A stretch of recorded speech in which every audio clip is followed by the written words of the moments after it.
What was that? So yeah, last session was a little bit of a doozy. Um, does anybody want to go ahead and recap what happened last week? Oh, that's gonna be hard.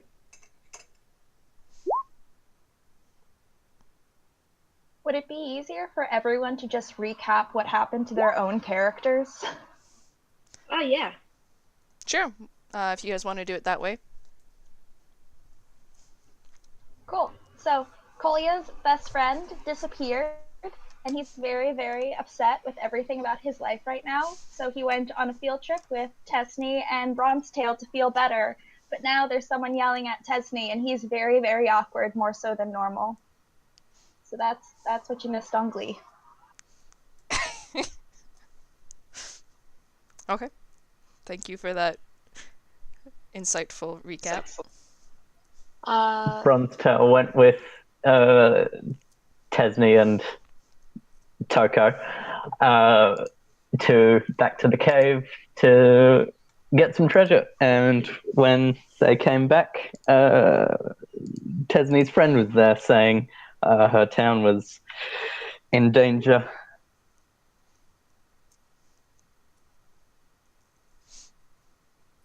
Madeha went with Isola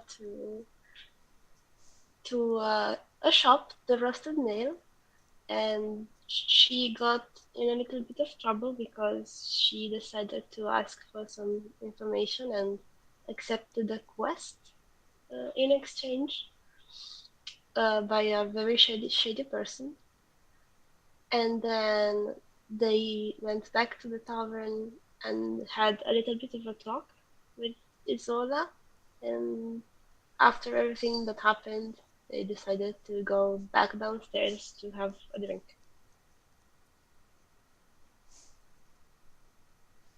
Okay. Anyone else? I mean, Bronstell and Kolya kind of summed it up, but yay, my hometown is no more. Same for Madeha. And then yeah, uh, Ophelia had a nice swim in the river or the lake, and it started turning blackish, and so that was a very quick swim. And I think now you also have a pitcher of black water. Um, Anything else we missed that was big and important? You guys had a very interesting tactical mishap on how to get out of the city, the walled city. Um, One group having very good success at doing so, and the other one having a little bit of some speed bumps along the way. But you all eventually did get out. And now you're all, I'm pretty sure, back at the tavern, the Muddy Spoon, and yeah.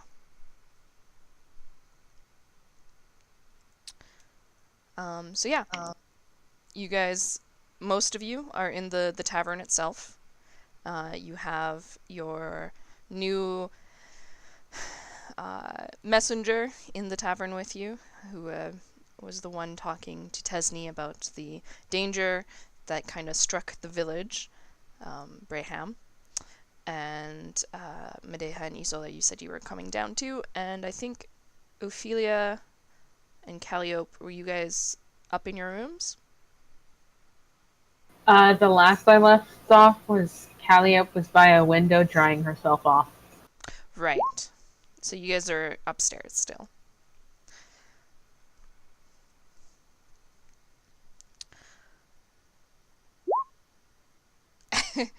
Yes, you were going to attempt to drink the black water. Is that still what you are wanting to do?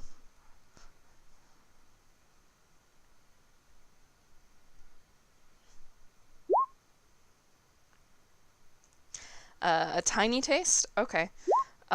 So, is this just in the pitcher that you have in your room, or did you actually pour it into like the mug?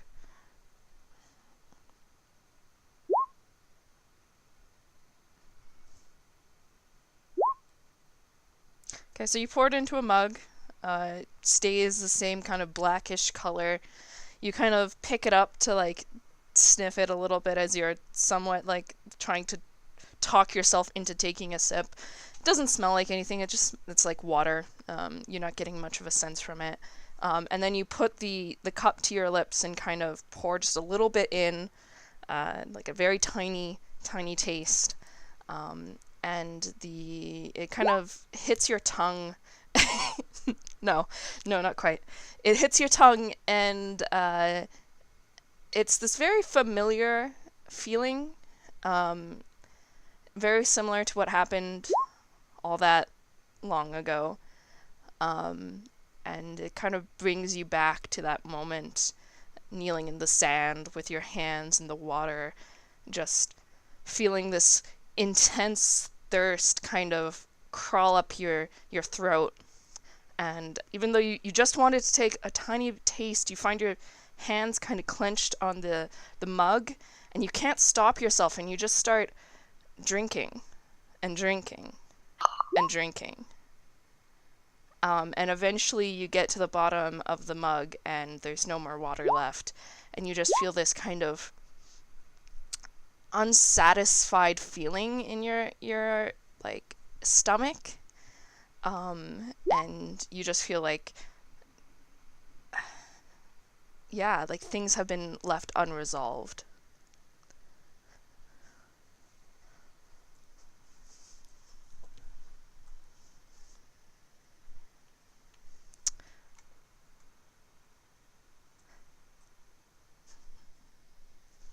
But it does seem very familiar to you.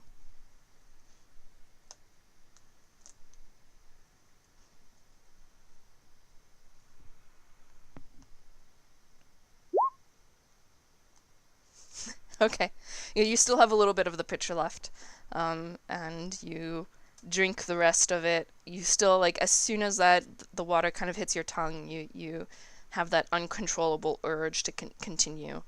But eventually you finish the whole, like, somewhat bloated now because that was like a lot of water to drink in just one sitting. But then you sit there with an empty mug and an empty pitcher and an empty feeling inside.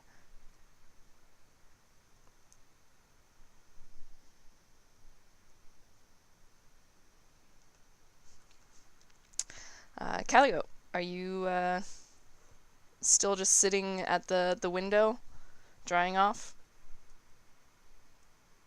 Well, if I finished drying off, I'm gonna go ahead and start heading back to the room. Okay. It takes a while. You have a lot of material on you, and it won't get completely dry tonight by the feel of it, but you get to a point where you're no longer sopping wet, and it's just like slightly damp in some areas. You're freezing now though because you had the wind from outside kind of blowing on you in the wet water. I mean, it'd be very strange if the water was dry, I suppose. And so yeah, you're starting to like really start shivering. And eventually you have to kind of retreat more for the sake of warming up than necessarily because you're 100% dry. But you come into the room and you see Ophelia there, kind of holding a pitcher in a very strange manner, and you see just the remnants of some kind of blackish material at the bottom. Calliope is going to give Ophelia a bit of a strange look and kind of skirt around her.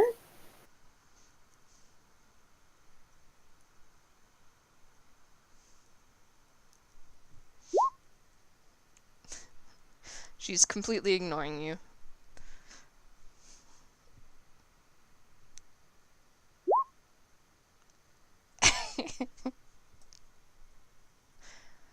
Is there anything you're wanting to do in this room? Well, considering she's being ignored, she's going to get really huffy, leave the room, and probably head downstairs. Okay. So Isola, Medea, you guys have head downstairs, and you come into a somewhat strange kind of scene. You see the three, Bronzetail, Tesni, and Kolya, the companions you had in the caves, kind of all at one table with another halfling man who's looks quite somewhat somber and despondent, with this giant mug in his hands, and they seem to be just kind of awkwardly not talking. I actually want to catch her wrist on the stairs. Okay. All right, wait. Just before we go down there and get drunk and you blow my cover to the guards because you're drunk and angry and I have to go on the run again. When I first met you, I was running, and if the wolves knew, they'd have to come and kill me. So I was looking for a place to hide. When I ran into you guys, I thought it was perfect. I know a billion stories and I can play, and you all moved so much. I could just hide with you. But you were kind and you didn't have to be, and so I wanted to protect all of you and thought about leaving. But then I'd lose all of you, and frankly, knowing you, you'd come after me anyway.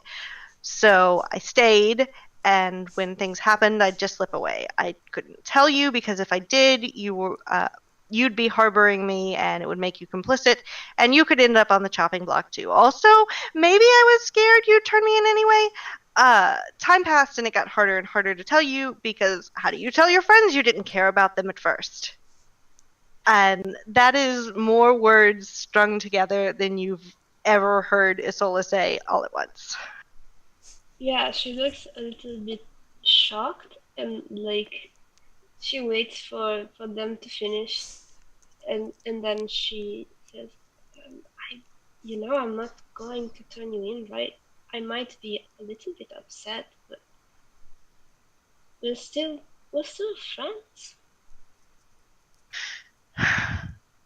Okay. And she's gonna give them a hug. They will return the hug.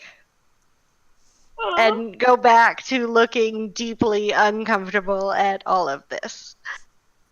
It's gonna be a brief hug, but still a hug. And then she's gonna walk downstairs. Okay. Alright, they'll follow.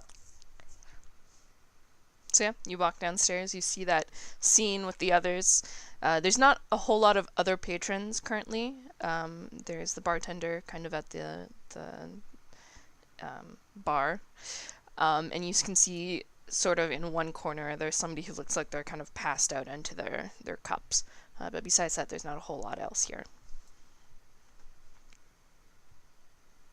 Do we notice our group? Sorry? Do we notice our group? Like Brontel and Tiffany and... Yeah, you see those, they're kind of standing at one table. They have a stranger with them, and they all look very awkward and somewhat shocked, and in some cases, it looks like a very tense atmosphere in that direction. Madeha is going to walk towards them. Okay. And approach them and say, so, seems like you guys also have had a bad day? So yeah, Tesni, Bronzetail, Kolya. You see Madeha kind of walk towards you.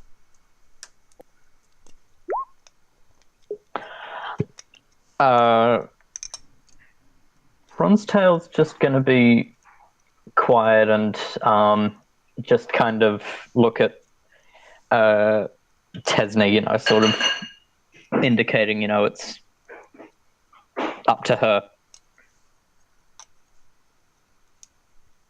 I had a few more questions for Berhan, but maybe, I don't know if I don't remember all that I asked last time, but maybe I can ask later, or if it was before they came downstairs.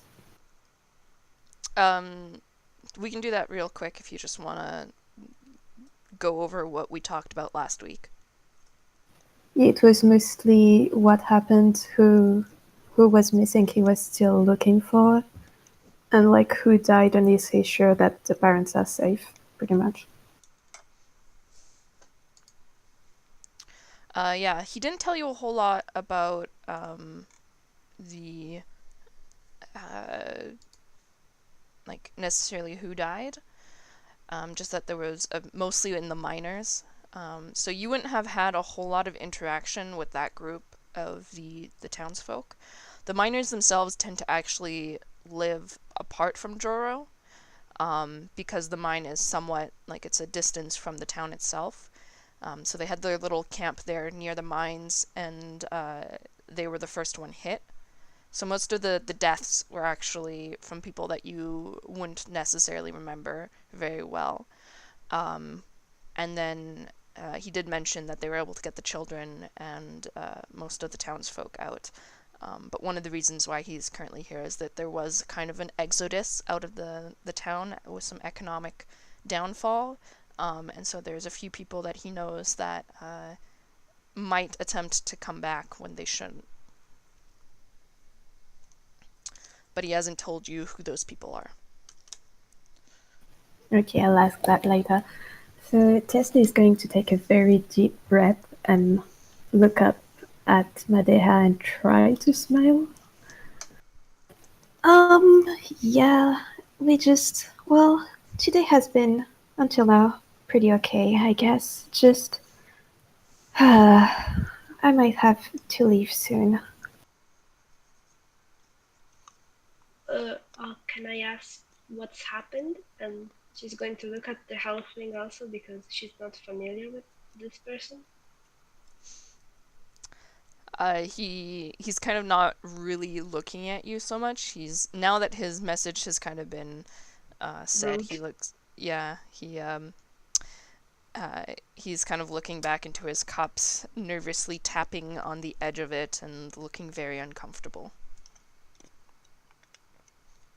Oh, sorry, I didn't introduce anyone. Well, Bronstel introduced himself, and Kolya? I thought your name was Turko. Well, that's a discussion for another time. Madeha, this is Braham. He's from my hometown. Can I insight check the halfling? Just for general kind of trustworthiness. Well, Madeha has had a very shady experience today, and right now he looks kind of shady, so... Okay. Yeah, roll insight check. Okay.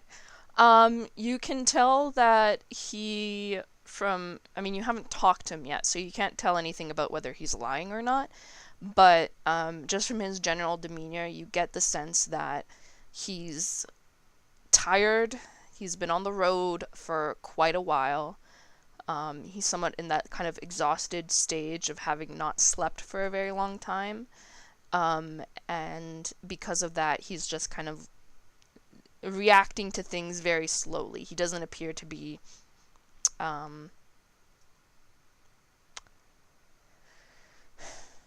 you don't get the sense from him that he's here to con somebody or to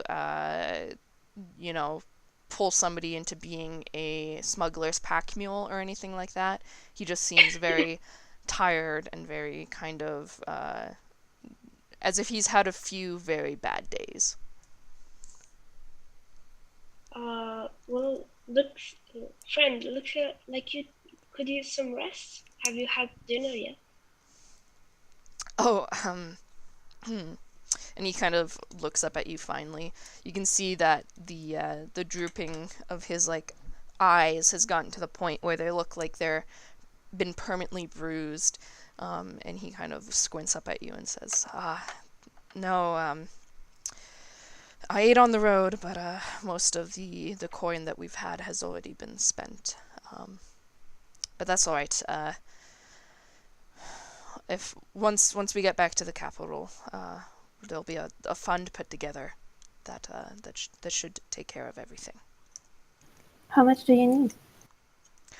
Oh, no, nothing. He kind of looks really uncomfortable. You know from past experiences that the people in town like being very self-sufficient and independent, and even though there is this sense of community, it's almost that like if you've ever lived in a small country town where nobody wants to be seen as a burden. And he kind of shakes his head and says, I have enough for now. That's and like I said, the Marquis' men have said that they would take care of things in the capital. So we are well taken care of for now. It's just since I have been traveling, I haven't been able to stop by in a while. Well, you can share a room at least. I mean, yeah, we have some room. Don't worry about it. I mean, we can help each other out, especially in times like that. He kind of nods his head and says, That's very kind of you. Thank you."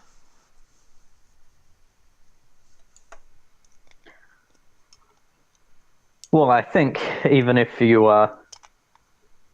don't want us to, I don't know, do anything for you, that at least we can get some food.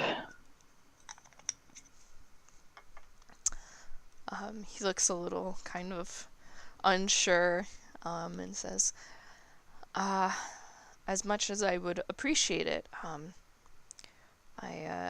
would not want to prey on your sensibilities for too long." And he kind of gestures towards Tesni and says, I was mostly just wanting to make sure that you got word and didn't arrive at town and saw everything destroyed. There's a few more people that I've heard word might be coming through this area, so I'll be here for a little while, but I do not want to prey upon your own troubles are going to be large enough without my own. Who else was going to come by? Well, there was I'm not sure if you remember them, but the family that took care of the grocers, the Denines, had previously left on a trip to attempt to see if there were greener pastures elsewhere, but they left half the family in Joro, and they haven't been able to get in contact with each other since. So I've been tasked with, if at anything, leaving a letter for them before they come through the gates.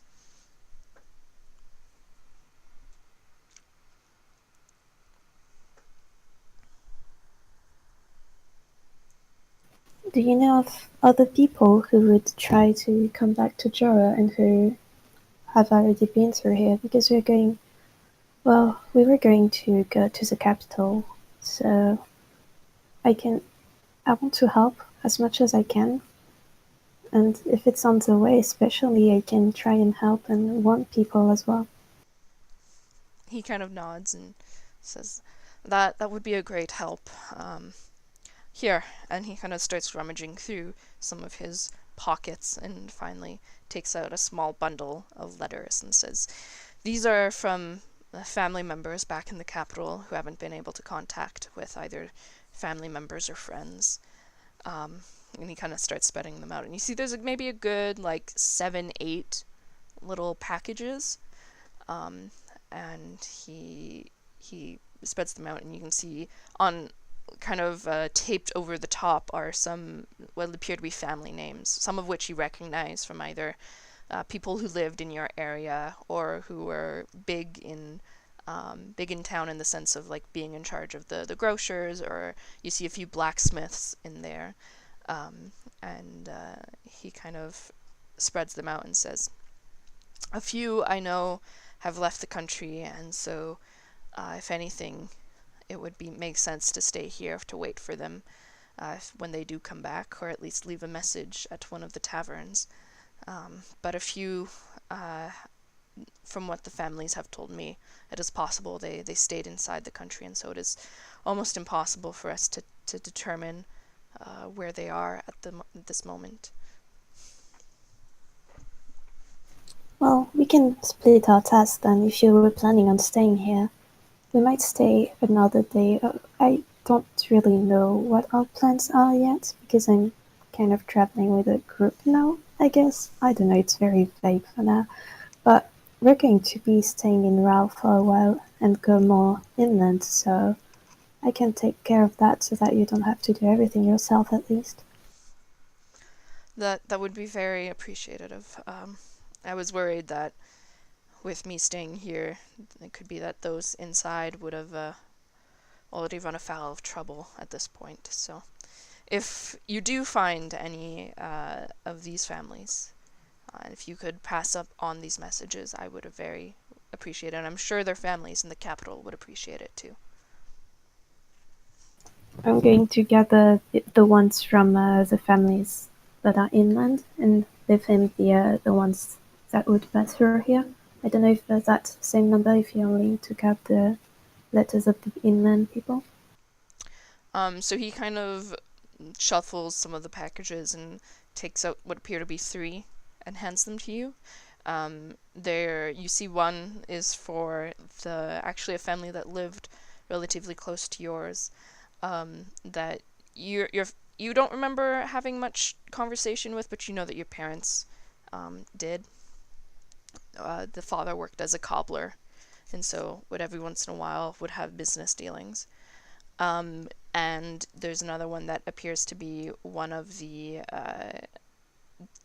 merchants, very small merchants. You guys didn't get a lot of trading or traffic in your town, but there was kind of a small curio shop that you're able to find the family that runs that, as well as what appears to be a letter addressed to the tavern's daughter. The tavern's daughter? The tavern keeper's daughter. Would I know her? Yeah, you've had interactions with her before.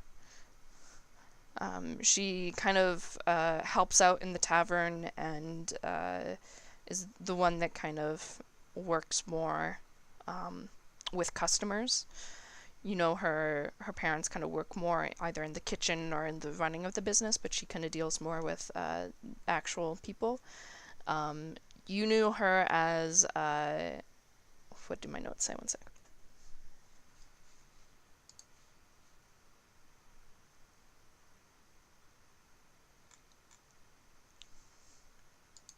Camilla. She was a halfling woman of about middling age.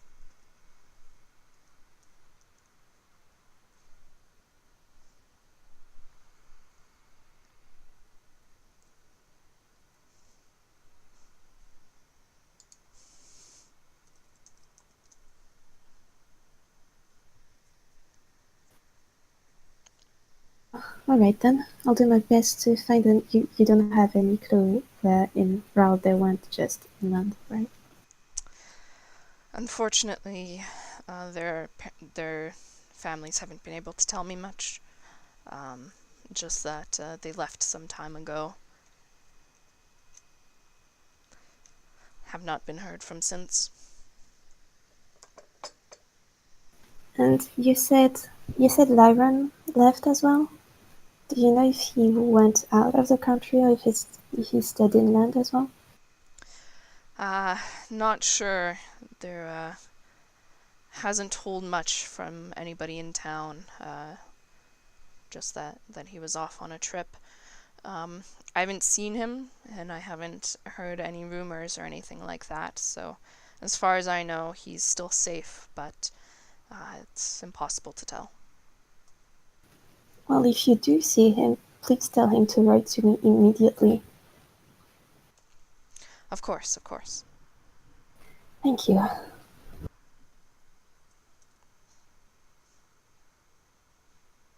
Right. This seems pretty serious, but would you guys like to have some drinks? She kind of like stands there, a bit awkward, but trying to be cheerful. The drink might actually be helpful. That's a good idea. Bronsdale? Well, he is currently at the bar ordering food. Alright. Well, she's gonna go towards him then.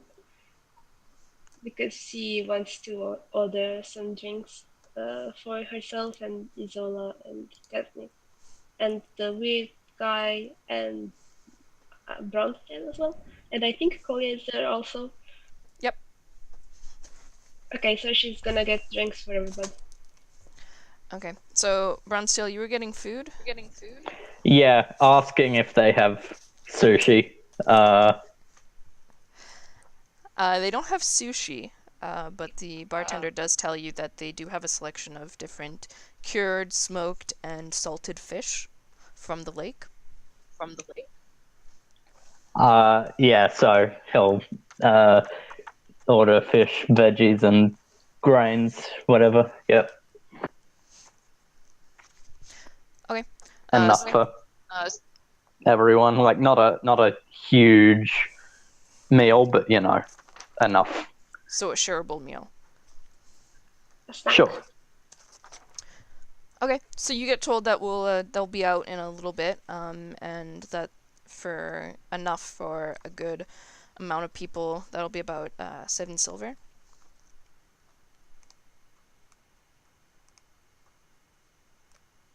Actually, no, sorry, I looked at that wrong. That's 2 silver.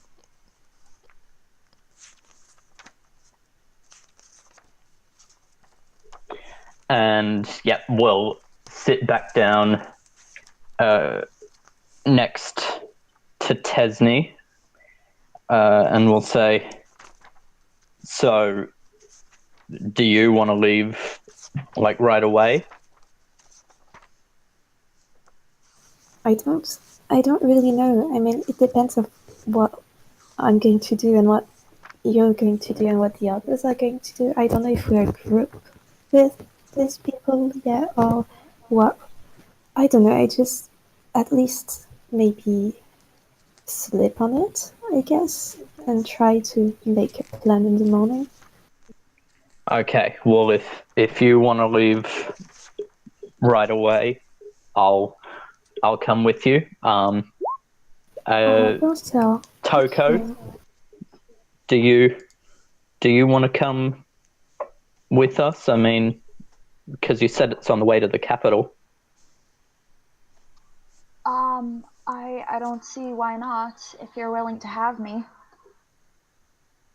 Oh yeah, I think we could really use you. You know, you were really helpful in the cabins, and if you want to come along, it sounds like it might be maybe dangerous if we're helping out with all of that, but Oh, I'm not that helpful, really. I can't do that much that you guys can't, but I'm happy to come along and try my best to help you out.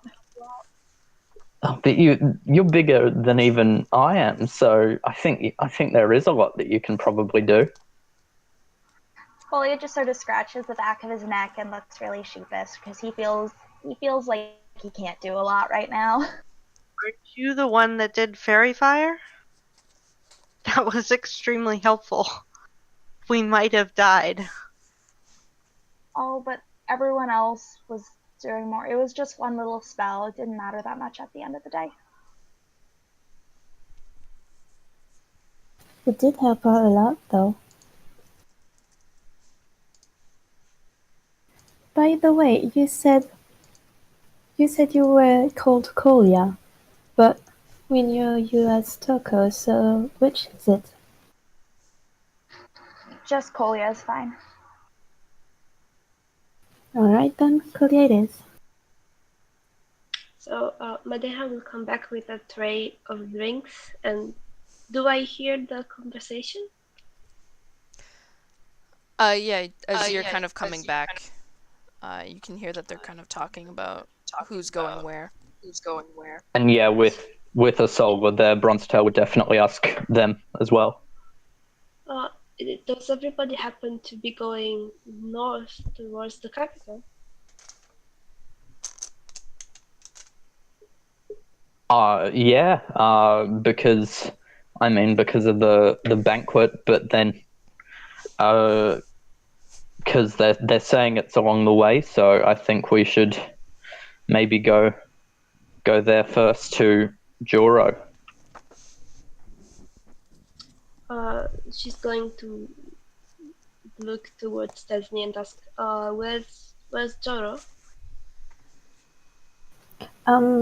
Joro is on the way. It's a bit, it's southeast. Is it, Dad? That what you said, right? It's on the path to the capital, southeast. Yes, southeast. Would we know how much time there is until the banquet and how much time it takes to actually reach the capital? So yeah, do you guys know that it's a little bit under a month to get to the capital? Or not to get to the capital, but for the banquet. And that the roads are, depending on whether you're on horseback or not, are different, and there's 3 kind of main roads to take, and they all kind of take different times. I think, one sec. I think if you go the southern route, it takes about, on horseback, 4 days, and a little longer if you're just walking. So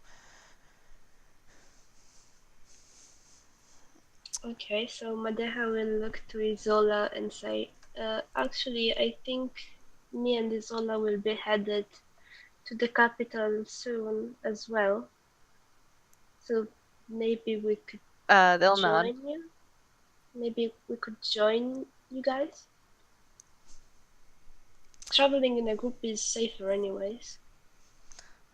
you can see Braham kind of nods and says, yeah, I would not suggest traveling in Rawl if you're not in a caravan.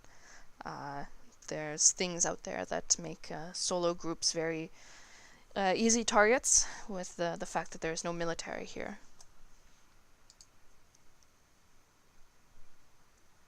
Right. You're welcome to Yeah, join sure. us. Yeah, well, of course. If there's no military, is there anyone who's sort of like taking care of this, like dealing with this, or no one? Well, normally what happens if there's an issue with any sort of large creature infestations or something like that, the Marquis will send notices out, and mercenaries will take on the job. If that's not good enough, sometimes the guards at Blackwater will step in to help, but they're spread thin, and so that's not always a good solution.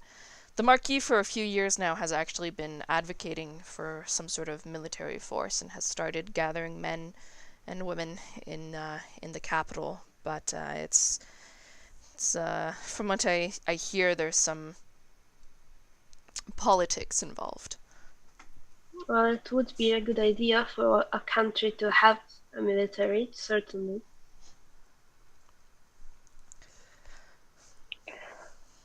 Do you know where like these mercenary groups are? Like, are there some here, or have some already gone? Do you know? I'm pretty sure. One sec, let me get my notes.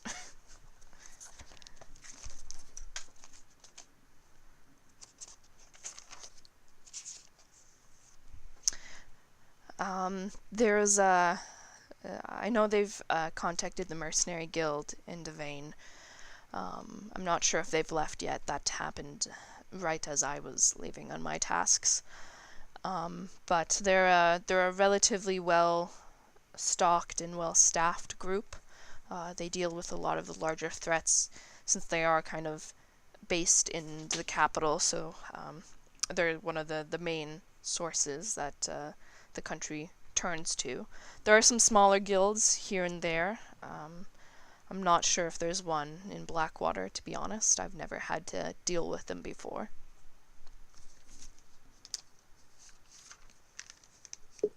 Bronzetail definitely takes note of that. So they are sending mercenaries to Jaro. When you said they were taking care of things, I thought it was mostly taking care of the people who came to the capital. That is the main thing. I don't actually know what is going on with the mercenaries. And here he kind of pauses for a little bit and looks a little uncomfortable and then says, there is some issue with using mercenaries that has happened in the past in other situations that, well, the Marquis, the capital doesn't like spending the money. So the response time tends to be very slow. And when I last left, they were still arguing on if they were going to and how much and how many men and whether or not it was worth it in the long run, since most people were able to evacuate and the mines are closed down for now. That's quite heartless. And that's politics. Yes, it always comes to politics, doesn't it? Disney is going to look very, angry but trying to restrain it, trying to keep a straight face but not really succeeding.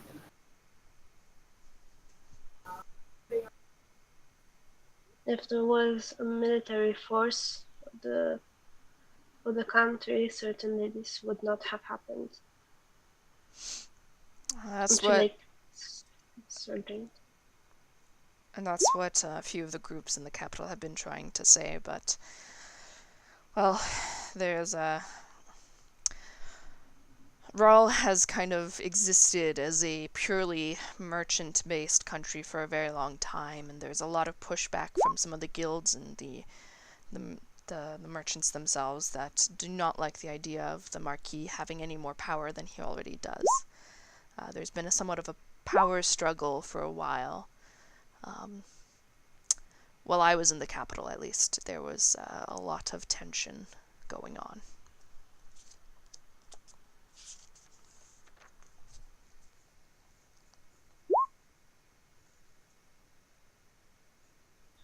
When did you think you would leave Cesny? I honestly have no idea. I mean, it depends on who's coming with me for a start. Because I mean, what I want to do, ideally, is to go there and blow as many of those fuckers as possible. But it's not something I can actually do by myself. So Well, it looks like all of us are at the very least going in the same direction. So that's 6 of us, yes?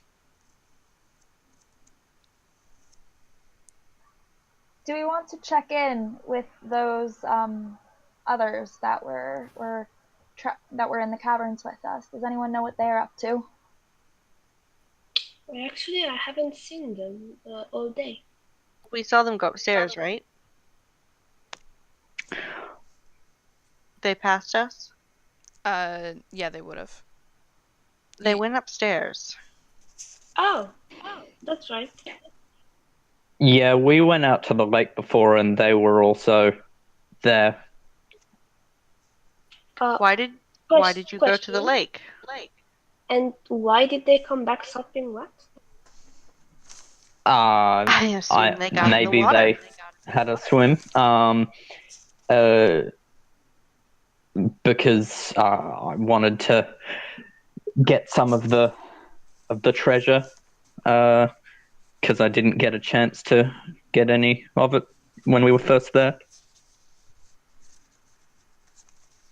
Oh, well, I hope it was successful. But also to make sure Gyrax was safe. And I think he wasn't there. I think he left. But yeah, we did get some nice treasure.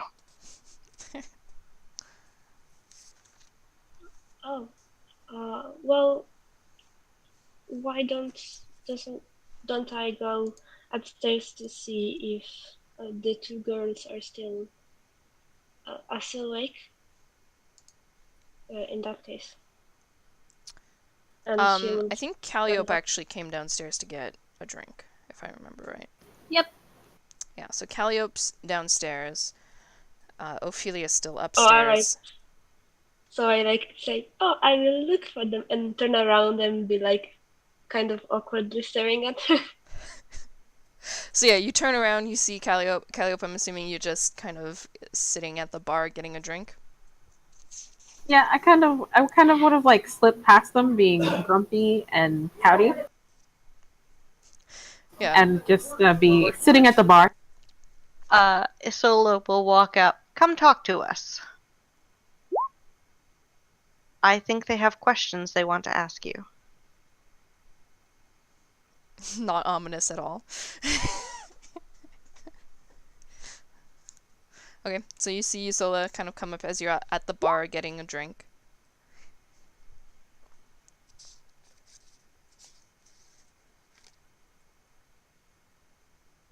Okay. Calliope is gonna nod and come over with her drink, very confused. In the meanwhile, Ophelia, you're looking at your black vial.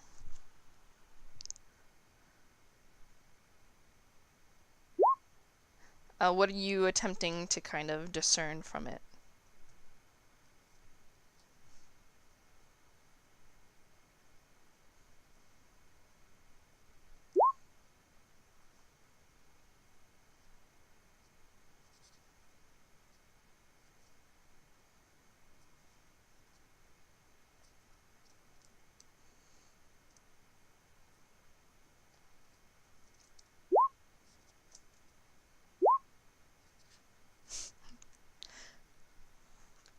So yeah, what you kind of know from previous kind of looks at it, it's a very dark liquid, somewhat similar actually to the black water, but slightly more kind of thick almost as you tilt it up to the light. And kind of nestled into the darkness are these kind of small specks of white light that just kind of shift and move through the liquid, looking a little bit kind of like the stars, like a sky.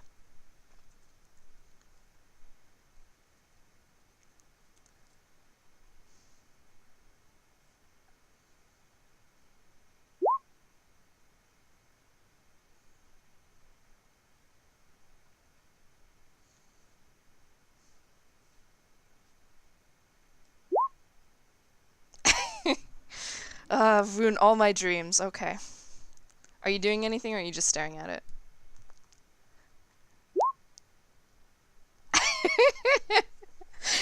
No, whatever you want to do. It's your potion.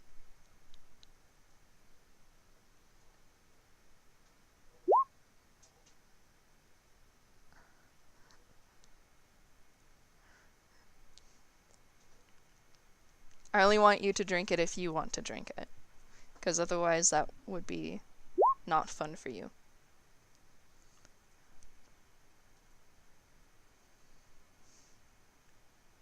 I will point out you can always try to make somebody else drink it, too. If you want to, like, get really into the whole of,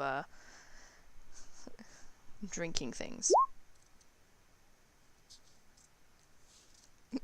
It's not peer pressure if our characters are in the same room. That is true. That's fair. Well, are you doing anything up in your room, or are you just kind of pondering and... Okay, so you're gonna think about it. Part of you kind of wants to, but the other part that's smarter knows that maybe you shouldn't just drink strange things that appeared overnight. Okay, so back downstairs. Calliope, you've kind of been summoned to talk to the rest of the group. Calliope is very confused, is going to realize that there is literally everyone here. Hello, Calliope. Hi? And she's gonna give an awkward wave. So, we figured out that most of us are heading north towards the capital. Would you happen to be heading that way as well? I am, actually.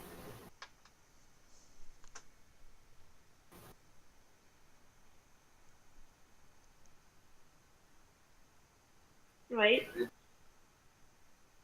Would you be willing to make a slight pit stop to kill some hobgoblins?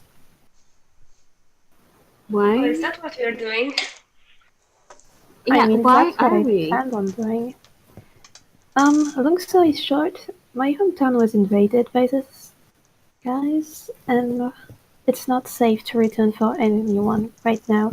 And some people are gone and might come back, and we don't really know how to find them or where to find them. So the easiest solution would be to make the place safe again. And since they're fighting over it at the capital because of money and politics, well, I just want to try and do something. But you don't have to follow me. But it's just I don't know. I don't really have a real plan yet. I just want them to be gone. It's difficult to have a plan if you don't know the situation. Calliope, halfway through this, has started to chug her drink because it's a lot to take in. I mean, you don't even know how many of them are there. What if it's a whole army? I mean, I'm kind of expecting it to be an army. And what can the 6 of us do against it? Or is it 7? I don't know. You're currently 6 in the room, but there's 7 total. Right. And a missing 8th member. So the mighty 9. But yeah, what can we do against an army? We could barely survive against a few harpies.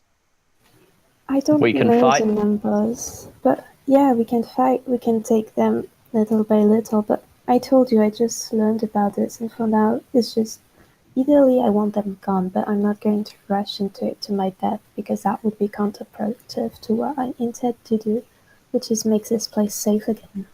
So, of course, information gathering would come first, but I expect there to be a fight later at some point.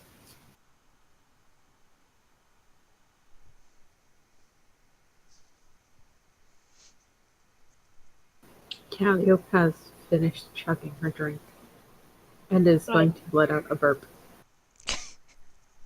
Oh, bless you. Thank you. So we're heading north then, as soon as possible, and we'll take a little detour to gather information on Gyro.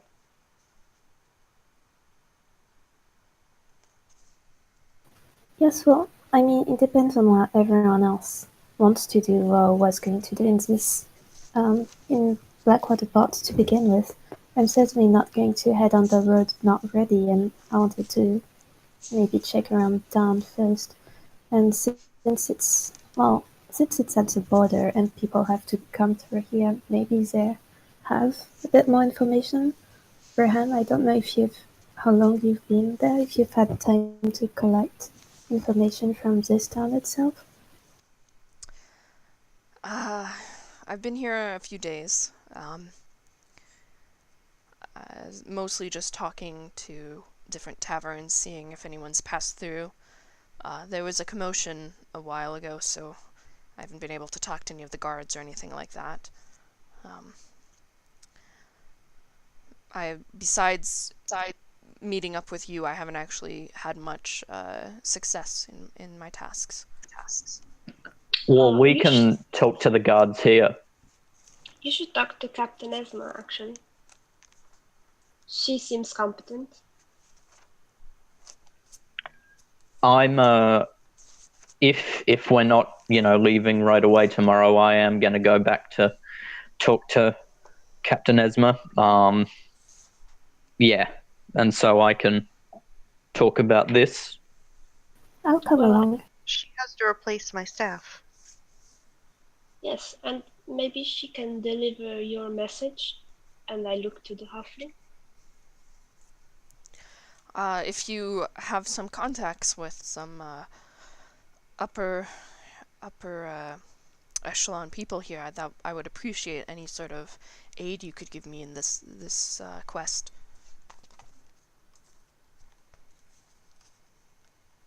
Oh, I we don't- helped out the captain earlier, so she knows us. I wouldn't say contact exactly, but we do know her.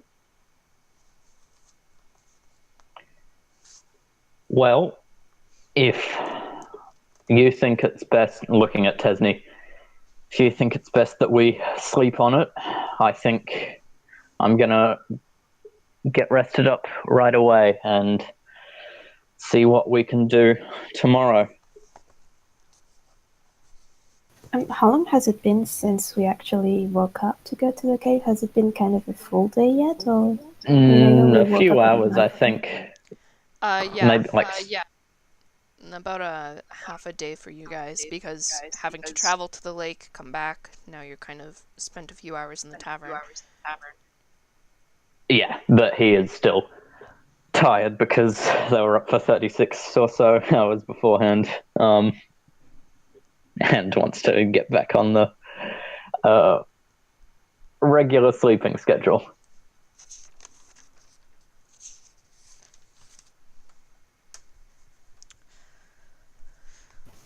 Yeah, maybe sleeping would be best. We haven't been up for long, but there's much I want to do, but it can wait until the morning. Okay. Well, you guys are kind of talking that over. Ophelia, you said you're going to pour a very small amount into a mug and drink that.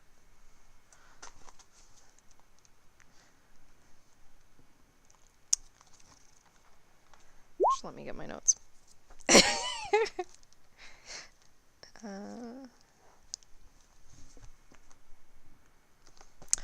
Okay, roll a d20 for me.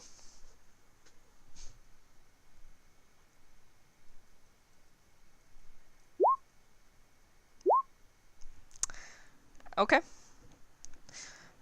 So you pour a little bit amount of the vial into your mug. As you do, you kind of notice that the amount that you poured into the mug doesn't seem to actually have detracted from the amount in the vial. It's almost as if there's more in the vial than you would expect. And you pour it into the mug.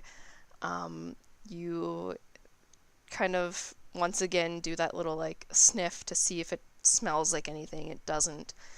And then you put it to your lips, and almost immediately, as the liquid, this almost like viscous like black tar touches your lips, your eyes kind of unfocus, and you feel this strange sensation kind of creep up.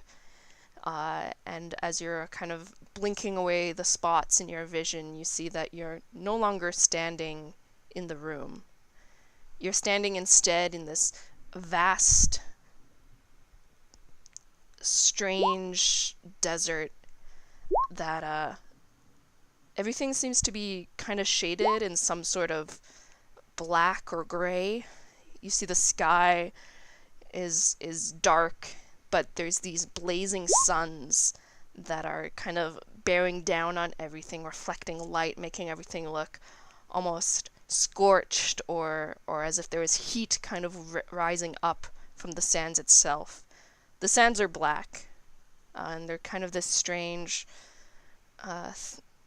like, soft under your feet, but you feel like they're almost like glass shards. Like the grains kind of cut into your skin as you stand there.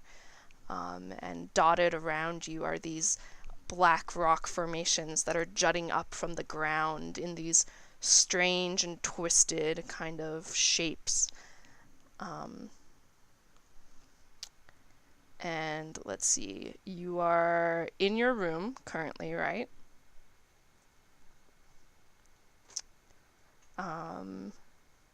Let's see, how big of a radius would this be? Hi, Mummy. Oh. Okay. Goodbye.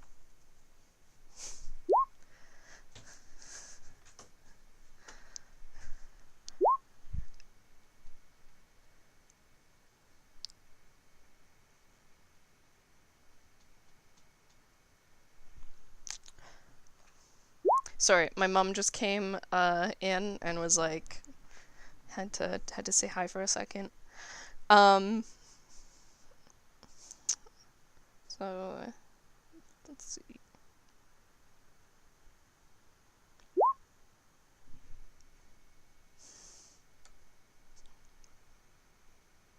Okay, yeah, this would reach to the tavern.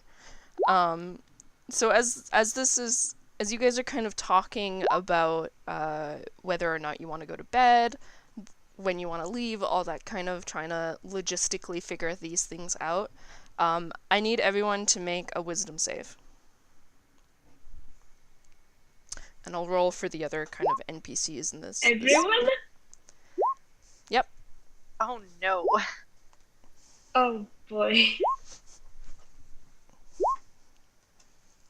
This is why we can't leave Ophelia alone. That's pretty high wisdom save though, most of us.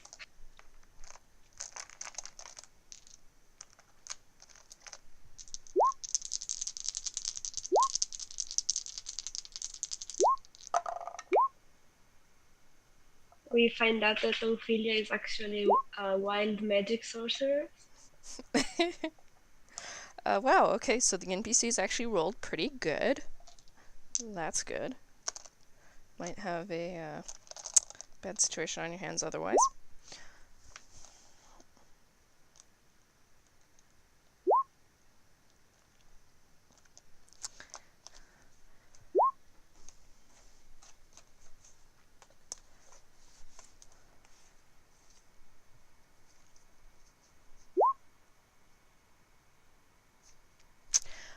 So Ophelia, as you're kind of in this state, your body feels almost numb, and you can't really hear anything.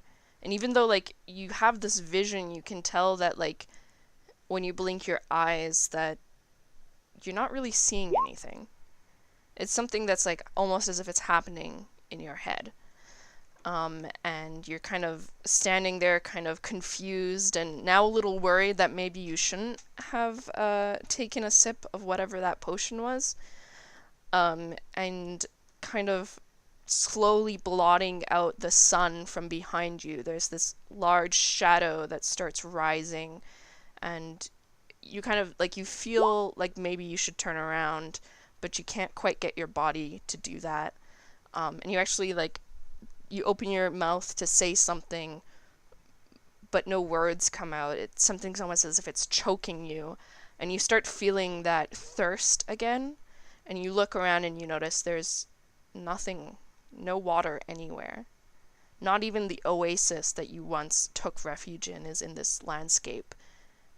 And that thirst just starts rising up again and again until like it's almost uncontrollable, and that shadow behind you keeps rising, almost unknowable in its shape. You can't even quite make out the lines of what it is, but the suns start getting blotted out and this large shadow gets cast along the land, and you hear a voice in your head.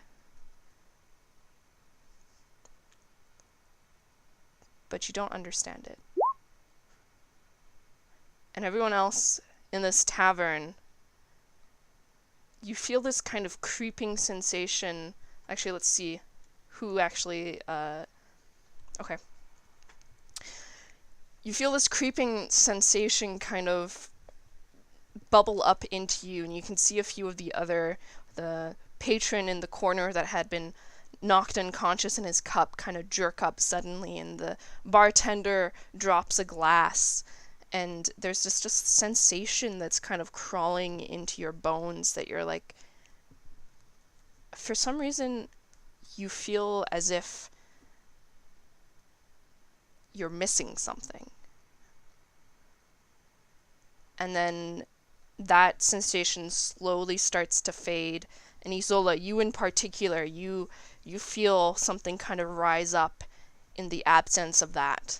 And there's this sudden kind of fear that overtakes your mind that makes you feel like you can't stay here. You can't stay in this tavern. I'm leaving. I'm already leaving. Yeah, you book it. You feel as that sensation starts warring with your own secrets.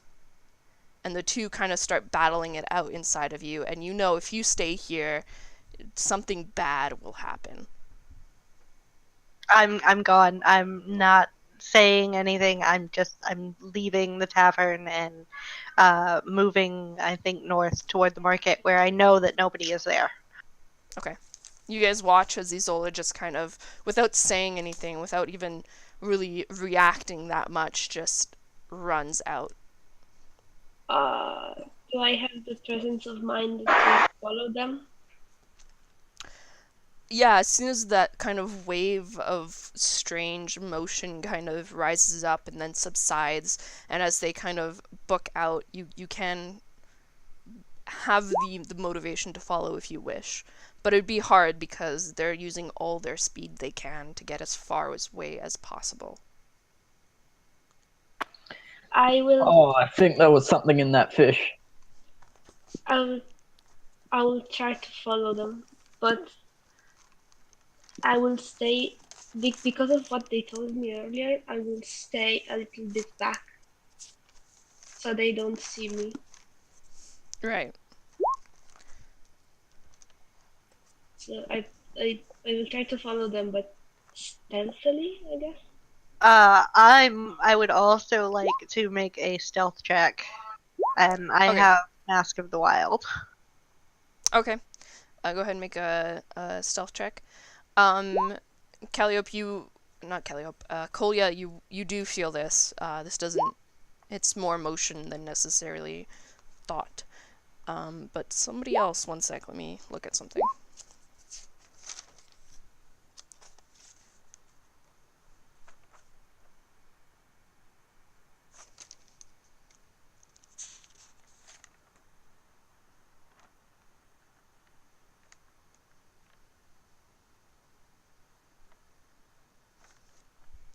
Okay, so Calliope, you didn't feel anything.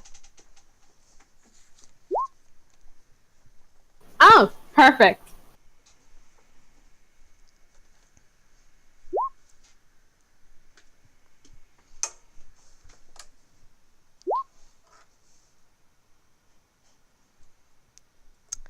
Kelly is just shocked at seeing everybody else be so weird.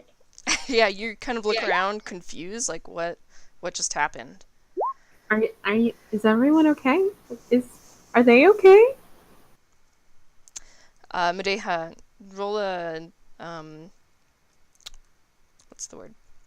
Perception check to see if you can see Isola as they. Nope. No. You kind of So burst out of the tavern, attempt to locate where they would have run off, and you see nothing. right. She just slowly closes the door and goes to sit down somewhere. And so that's not good. So yeah, you kind of sit down on the steps of the tavern into the. No, so she comes back inside. She just closes the door and comes back inside and just sits in the nearest chair or bar stool and just shakes her head like, oh no. Okay.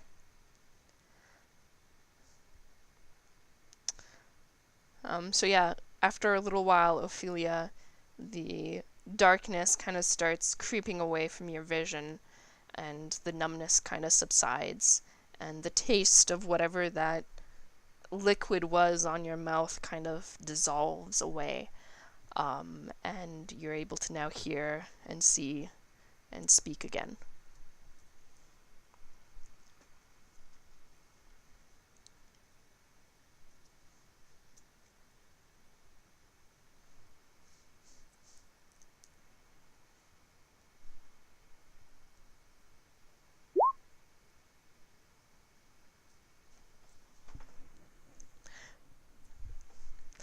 Okay. Calliope, you come to the bar and you see the bartender just kind of like very confusedly picking up the dropped glass, the dropped tankard, looking somewhat like concerned and confused at his own hands. But he then straightens up and quickly gets to getting you another drink. Calliope is still very confused. Why Would is there be everyone acting weird? would there be any way to like? I mean, I doubt it would be successful, but to try and guess whatever the fuck that was, since it's affected everyone. You can roll an Arcana check.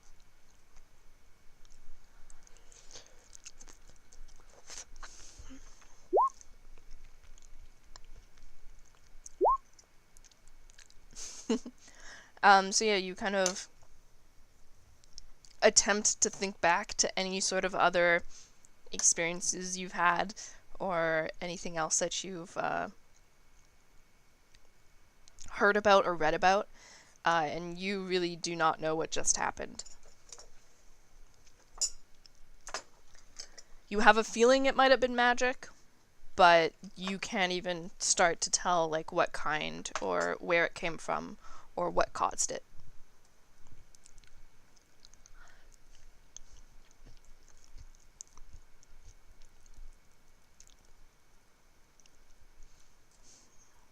Does anybody know what just happened? Oh god. Ophelia, roll another d20. Calliope is gonna look at the rest of the group. What? I don't. Are you guys okay? You kind of just can't like. And she's gonna wave her hand in front of her face, like, "Whoa!" You didn't feel that? Feel what? Like some weird like energy or a weird sensation. No. I finished my drink. That's about it. She looks at the others and asks, did you guys feel that? It wasn't just me, right? Colia just nods quietly. Yeah, felt weird. And definitely unpleasant. Right, so Calliope, you really didn't feel anything. Nope, nothing. I'm confused. Okay, so Ophelia, you take another sip. Once again, the amount that you pour back into that mug doesn't seem to match the amount that is lost from the vial. And you take another kind of slow sip of it as you put it to your mouth. And at first you think it's going to be the same thing. You get the kind of same numb sensation travel through your body as you stand there, and the darkness kind of starting to slip back into your eyes. But then as that's happening, that voice that first kind of as the effect was leaving and you heard kind of a voice in your head but you couldn't understand that, the voice is back now, and it's familiar to you. And even though you don't really understand what it's saying, you get the gist of it somehow, as if the knowledge is being pressed into your mind even if the words aren't. And you can't even really tell what the voice sounds like. Like, you would be very hard pressed to actually describe it to anybody if anybody were to ask.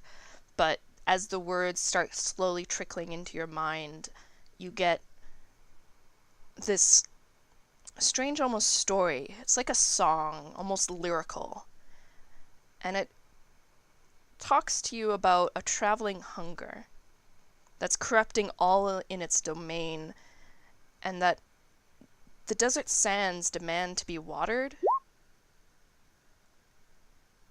And there's the sentence that almost like it's hard for you to really understand what it's saying, because not even ignoring the words, there's almost this sense of static from the meaning, as if whatever it's telling you just shouldn't be heard. And you guys aren't in combat, so this is going to be interesting.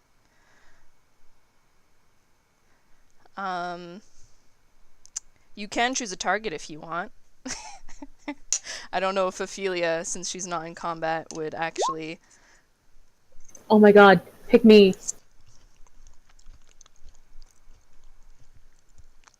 You get the sense that you, in this state, you can make something happen to something else if you were to concentrate on it.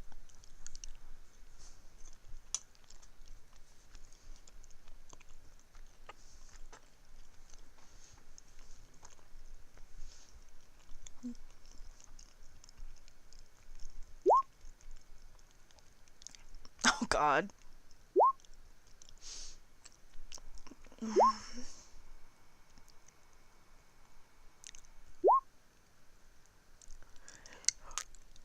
Yeah, you can if you want.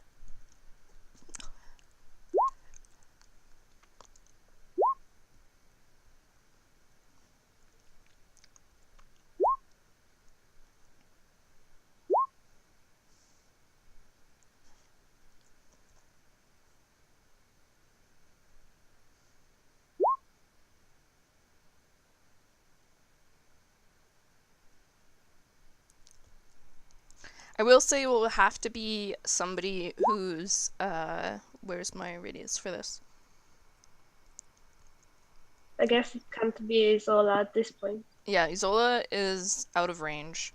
It's a 30 feet radius, so you have basically anybody that's in the room you're currently at or in the neighboring rooms. So it has to be an NPC. Yeah.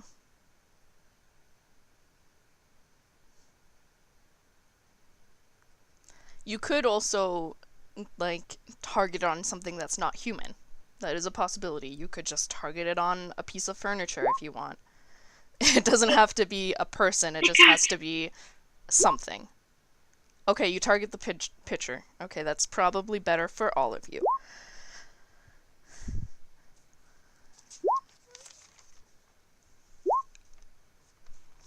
Okay, let me just roll for this real quick.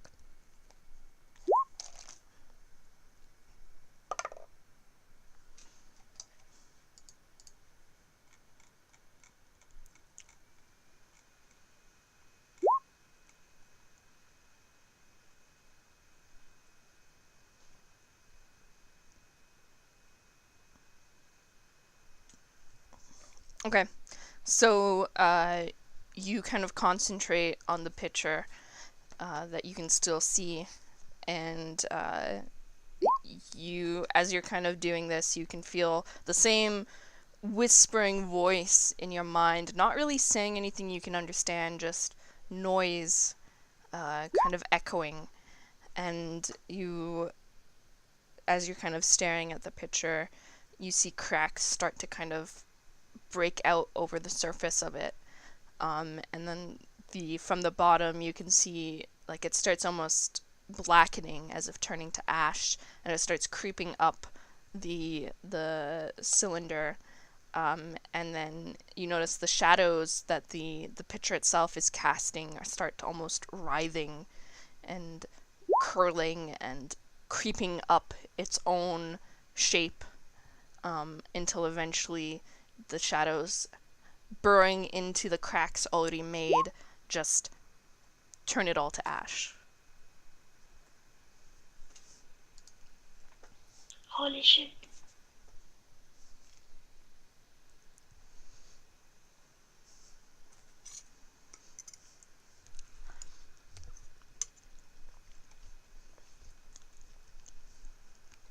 And then the voice starts retreating back, and the darkness kind of pulls away.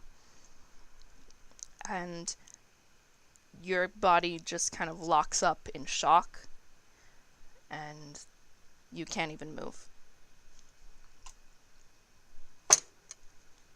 you are considered stunned.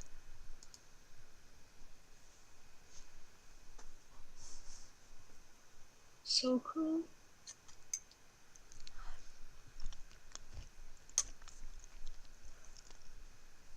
Okay, so downstairs, what are you guys doing? Madeha is kind of panicking a little. Did we hear like any noise from that or not? No. So yeah, looking around, like, does anyone still feel like look like they're in a bad state from this?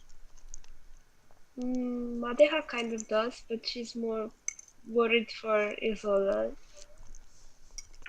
But like, does anyone seem like sick or anything?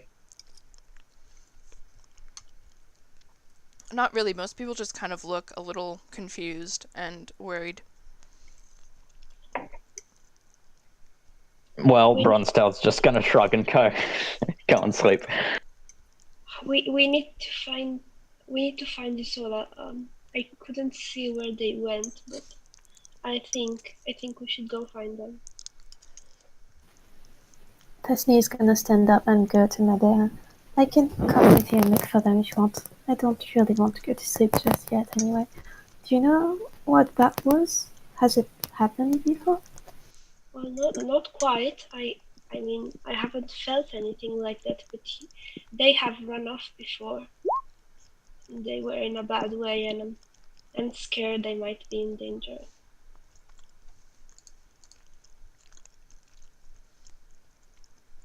I'll come with to look for them if you want. I'm just gonna look at the others for help. Yeah, Bronstail will go. Colia will stand and he'll go along as well. Calliope? Well, it looks like you have quite a bit of a party already. I don't think I want to overwhelm them, so I think I'll stay behind. Alright. Well, she's gonna go outside and look for where Isola might have gone. Okay. Isola, as this is happening, where are you and what are you doing? They jumped into an alley and they're just sitting there trying to control their breathing because there's not just one thing now, there's a second thing, and that is even more terrifying. Okay, yeah. Let me roll for that.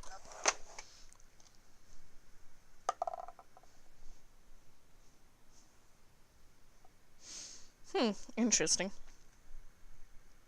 Oh boy. That was a nat 1.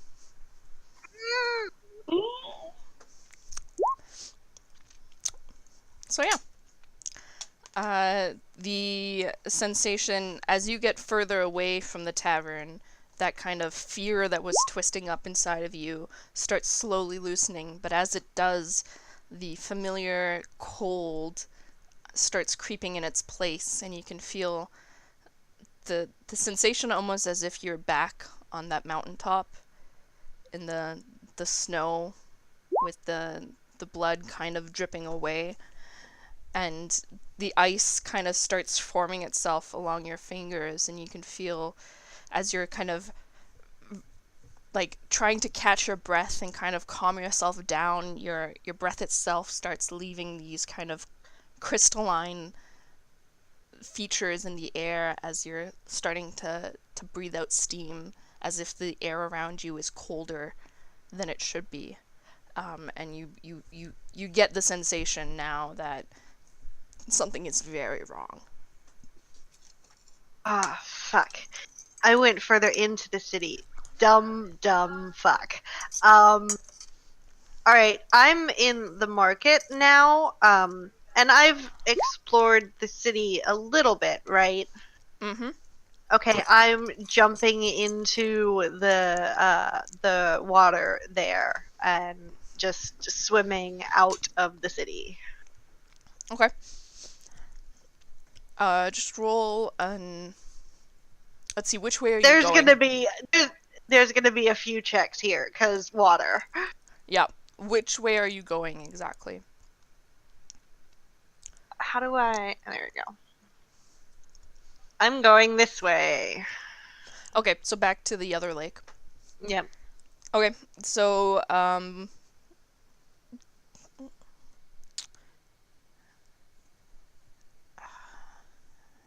you jump into the water. Of course, you hate water, so that Yep. just aggravates the cold. Okay, that's not bad.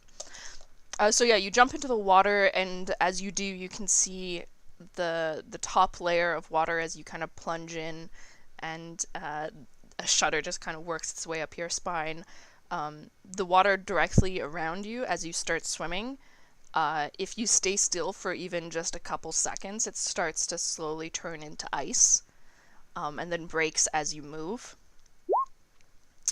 And then it takes you a little while. The river here isn't strong, so you're not actually fighting against the current or anything, but you have to at some points kind of duck down underneath the bridge and stuff. And the water isn't necessarily as clean as it is here as it is in the lake, so you get tangled up in some areas and some like Oh, river God. weeds and stuff, and it's just very disgusting. So let me roll again for that. Okay. But eventually, even as this kind of feeling starts overtaking you, you do eventually break, having to duck under the gate that seals the river from the outside, and kind of swim under that, which actually just make an athletics check for me. Okay, yeah. So you're able to duck under without panicking too much, and coming out the other side, and you're now kind of on the other side of the wall where the river is. Do we Yeah, hear go ahead. any of that? I mean, do we hear any of that? Well, you guys wouldn't have been. This is kind of happening at the same time as you guys were still in the tavern. Oh, all right. Is there other? We're at like a lake, right? There have to be like animals, right? Or is this the lake where we didn't see any animals? You guys didn't see animals, and then when you guys Fucking- came back, you did start seeing them. So there are Okay. animals here. It's just when the harpies were there weren't any. Then I'm going hunting. Okay. You feel the ice start to kind of crack along your skin. Go ahead, roll a survival check to see if you can find any tracks. Oh, nice. Okay, so yeah, as the sensation kind of finishes coming over, and you can hear almost that voice in the back of your head of the being that took hold of you all that long ago, you immediately are able to look around and see what appear to be deer tracks kind of coming into the lake area for water and then leaving, and with that you go on and run into the forest to start a hunt. In the meanwhile, the rest of you. Well, the last time that they ran off like that, they went into the forest after we were done with the harpies. So I assume that they would try to get out of the city. But that would mean trying to pass the cards again. Yeah, we should go to the closest gate, I think. Yeah, as they're walking, the bronze tail was just gonna start yelling out, Isola. You know, maybe let's not get too much attention towards this. Well, I mean, we're trying to find him, so... them, sorry. So we need attention. Well, yes, Yeah, what time of day is it? It's nighttime. Let's Like not wake. middle of the night. Sorry. Let's not wake everybody, shall we? We can yell when we're outside.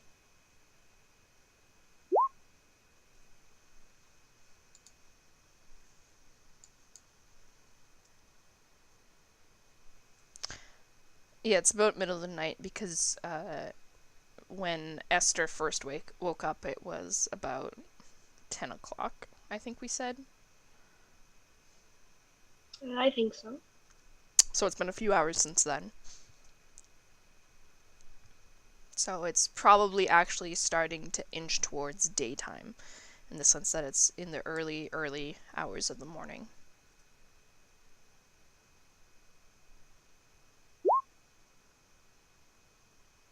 Can I try and see if I can see? Well, no, that would be invisible. Never mind. But if we do arrive at a gate, see if it's the same guards from before or different. It seems to be the same guards, yes. Have you seen a Solar? And describe how they look. The guard who, as you kind of approach, gives that salute once again, kind of looking now at your much larger group and kind of eyeing them strangely, turns back to you and says, "No people have come through here in the past couple hours." Right, thank you very much. So we should look somewhere else. Are there any birds around? Make a perception check.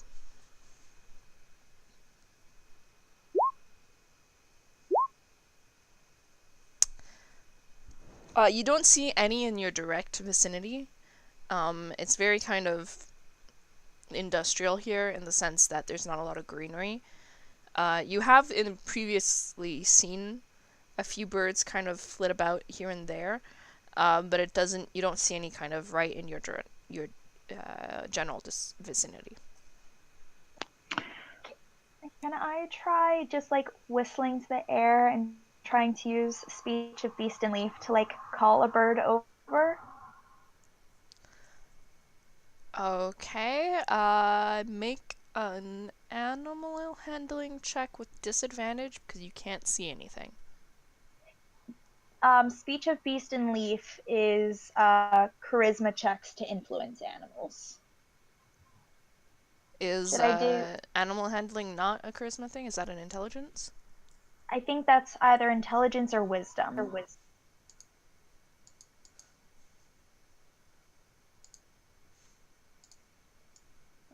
Yeah, it's wisdom because my animal handling modifier is a flat 0. Okay. One sec.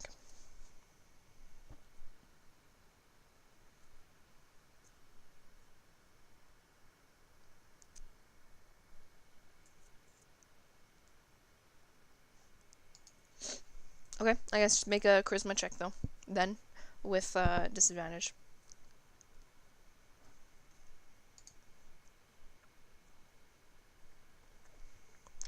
Okay, yeah, once again, you get the sense that there are birds in this city, just probably not in the area that you are currently. What were you trying to do? Whistling. Wanted to see if we could get some reinforcements in and find out where our compatriot's gone. By whistling? Kolya just sort of like points up to the sky to indicate birds. Would I understand that pointing to the sky means birds, or? Probably not. That's a little bit of a reach. Brunstail will turn to Madeha and say, well, Solar seemed to be, a pretty good fighter, but do you think they can handle themselves when they're on their own? Well, yes. It's not what I'm worried about. I'm worried they will get in trouble. Oh yeah, no, Like, no, I'm just, they if they seemed very shaken up. okay, but do you think they might be in any like danger? Well, I think we should find them. I don't know if they're in danger or not, but I feel that they might be. I don't know for sure. Okay, well, you know them best, so lead the way. Okay, I will retrace our steps, and I will see if I can find any evidence of, because I've seen the snowflakes before.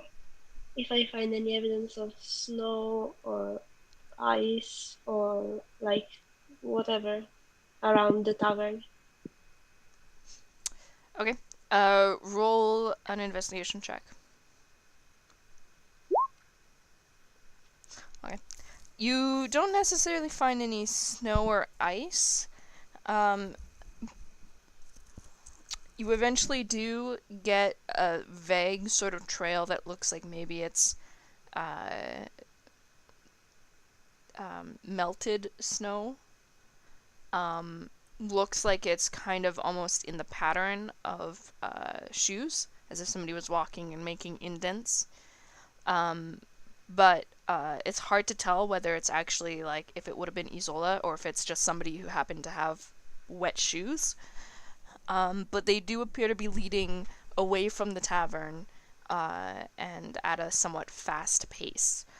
But it's like hard to keep track of because it gets lost in the other tracks in the area, and you get just this vague direction that they're like it's going to the main street. I will follow them to the main street and to the, because it's going to the, we were at the market before, so I will try to follow them to the main plaza. I will, I will follow closely behind Madeha and say, well, this is important to you, so I'll help however I can, and will give her an inspiration and assist on anything that's required. Okay. For sure. Do I see anything on the way north towards the market? Roll another perception check. In the meantime, Ophelia, what are you doing up in your lonesome room? Oh boy, I think I'm gonna use my inspiration. Well, if I'm aiding, does Madeha get advantage or? Yeah, if you're taking the aid action, go ahead and roll with advantage. I'm still gonna use the inspiration. Okay. So 60. Not bad, not bad. But yeah, is Ophelia here?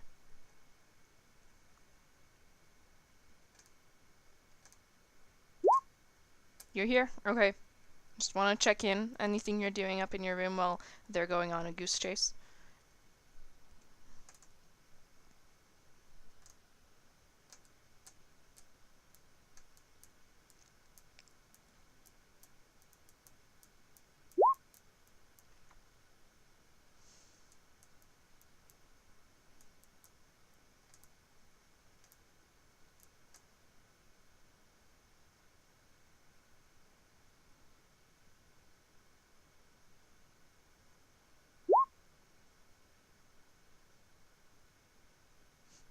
Okay.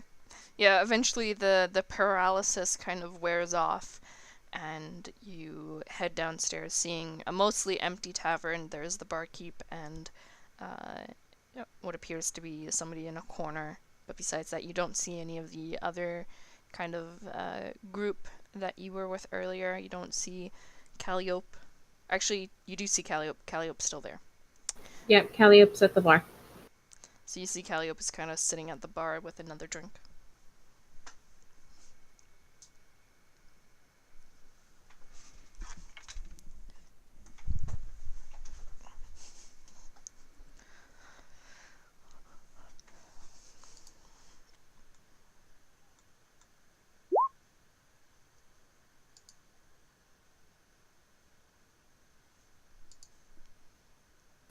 Calliope is going to ignore her.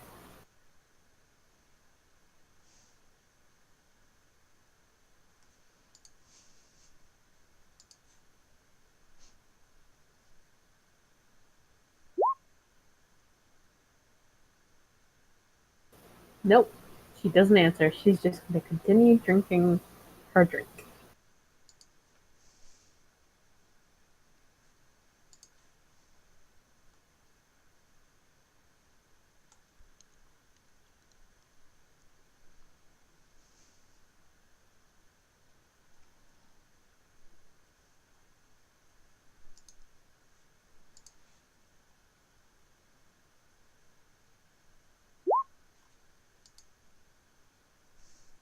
Three, what did I say to Medea? 3 copper? Yeah. Yeah, 3 copper.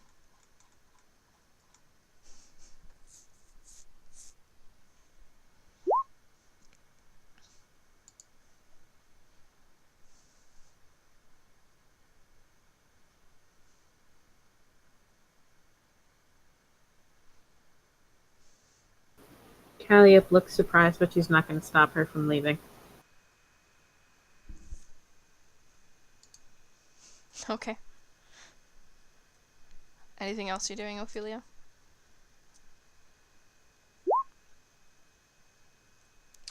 It's very night right now. As you kind of look out the window, you can see there's nobody walking about. It's quite dark. There are lanterns lit kind of periodically throughout the street, but you don't see anybody moving kind of in the windows or anything like that. It appears that everyone at this point is quite sound asleep.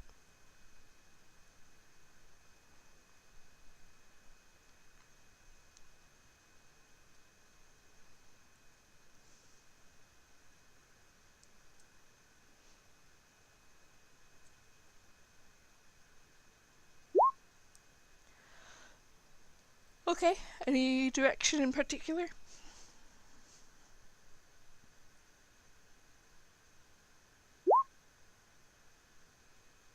Okay, so you start walking towards the market. Everyone else, you arrive at where Medea, you kind of, as you're following these very faint tracks, you find yourself kind of near the market area. In here you kind of lose them because there's just so much other stuff happening, other tracks, other debris, other marks. Right. So I immediately discount the river because I don't think that they will ever jump into the water. So I will keep going and see if any door is open or if it looks like there's any tracks or any activity. Okay, well, investigation. Anyone else in the group doing anything? Yeah, is there anyone around us at the market? Is there anyone still up and about? No, the market is completely closed as far as you can see. The only kind of movement you notice is in the temple itself. You can see there are these 2 large standing braziers that are lit, and with the shadow of that, you can see further into the temple, and you get the sense that there might be holy people still up, but you don't see any right now.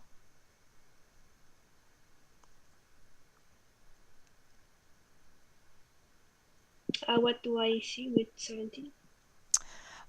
So yeah, you take a look. You don't see any doors open.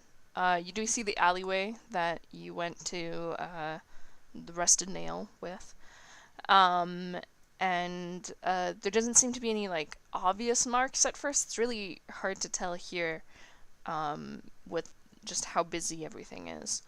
But eventually you do notice, as you're kind of looking out into the market area, a glint of something catches your eye, and even though you really discounted the river and anything to do with the shoreline, you see there's just kind of in one little patch near the edge of the water, it looks like there's some sort of ice that has formed on top of it, slowly starting to melt away and crack.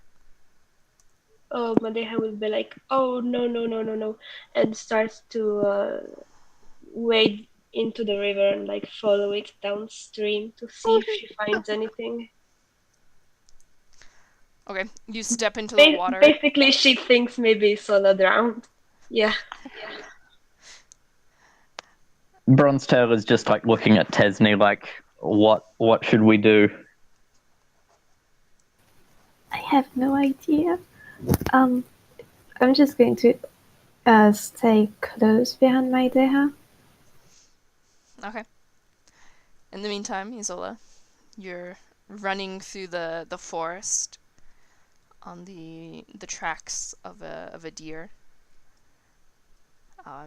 feeling kind of instinct take over and rationality kind of fade away, as this kind of aggression and anger starts bubbling up, and as you're kind of running, you're even like, you feel branches start kind of scratching as you're stopping to actually pay attention to your surroundings, and all that your mind is consumed by is this hunt that you're on and the need to finish it. I'm not armed. All of my weapons are back at the end. And like the branches are nothing. I'm just chasing this deer. You are chasing it down like some hunter from long ago, armed only with your teeth and claws and your legs as they pound through the dirt. Let's see, what did you roll again for survival for tracking? Was it a 17? Dirty 20. A 20? Right, 20. Did you call that a dirty 20? Uh-huh. Oh, It's I not a love natural that. 20. I love that. Okay, so yeah, you, without any real trouble, even in this kind of haze of instinct and anger, your body knows what to do, and even this kind of strange sensation energy that's pulsing through you, it knows too. It's all about the hunt. And eventually you kind of start slowing down as the tracks get a little fresher, and you start to come to an area that you feel like the deer is probably at. What in your instinct-riddled mind are you wanting to do? I'm just going to tackle it, and if I catch it, I'm just slamming it against the ground, its little head. Okay, you're going to pounce. Are you attempting to be sneaky about it, or are you just going to hope to be faster? No, there's no sneaking. There's no, like, thought process. It's just, I have to kill this thing. Okay. So, go ahead, let's, for the sake of this, roll initiative. See which of you gets to go first in this.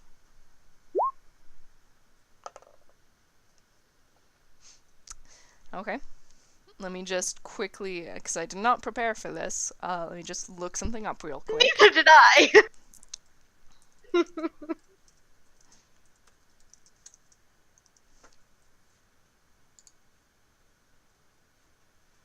Oh, look at that. There is a deer stats sheet. That's good. Oh, yep. It's at the back of the manual. Okay. So, let's see, +3.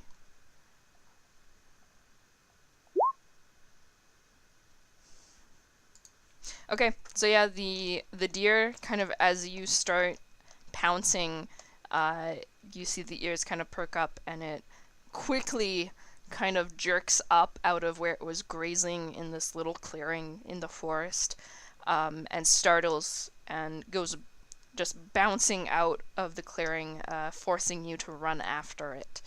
And That is fine. I am very fast. And it wouldn't be much fun if it was over too quickly anyway.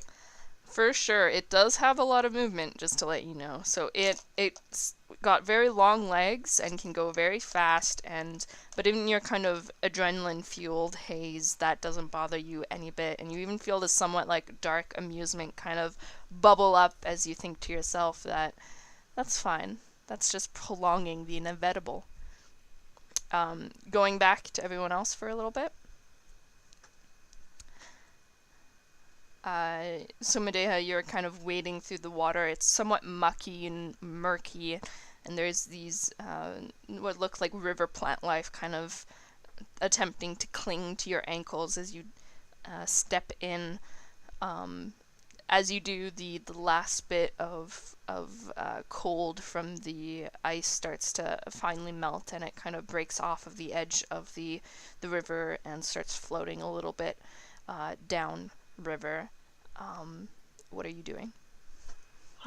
Well, she's trying to wade into the water to see if she finds anything, but she'll start to hurry downstream in case Isola was dragged with the current.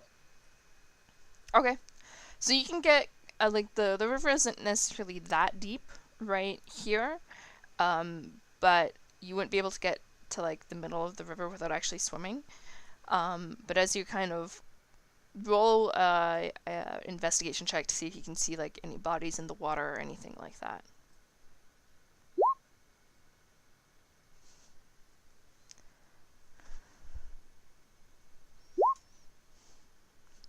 Okay, yeah, you don't see any bodies. Every once in a while you come across what looks like a fish carcass. Besides that, you don't see any dark shapes or anything that look like they could be humanoid sized. And you do, as you kind of are looking downstream, do start to notice a little bit of more ice kind of floating. But it seems to be floating from past you, like as if it's coming from upstream. Okay. Like, so, have I gone too far, or where am I right now? You are almost at this other little, I guess here, let me bring this open a little bit. There's another little bridge there. So you get kind of almost to there before you start to notice that these other kind of bits of ice start flowing past you. Okay, so in that case, she will turn around and start running the other way, following the little bits of ice. Okay. Rather, follow where they are coming from, so upstream. Right. So Kolya, Tesni, Bronzetail, you watch as Madeha goes into the water, looks around almost frantically, starts going one way, backtracks, starts going the other way as fast as she can, not caring about how wet she's getting or the muck that's starting to just cling to her clothing. What are you guys doing? This must be so weird. Yeah, he's just looking at them and says, I don't really know what we can do right now.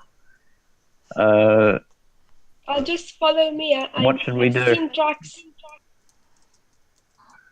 Kolya will just shrug and follow Madeha into the water. Okay. There seems to be a theme with that and swimming, isn't there? You guys can follow me from the shore. You don't have to come into the water. Kolya's already in the water. He has committed. Thank you, Kolya. I think they've gone upstream. I think they've swum towards the lake. Okay. So you guys continue upstream. I don't Well, so are we understand. going back further They- into the city now, or towards the lake? I have no Upstream is idea. towards the lake. I don't Okay. understand though. They hate water so much. I don't understand why they would go in the river. I thought they would have fallen, but it seems they've gone upstream instead of downstream. I'm gonna keep an eye out for any guard or really anyone who would hear us or see us swimming. Okay, roll a perception check.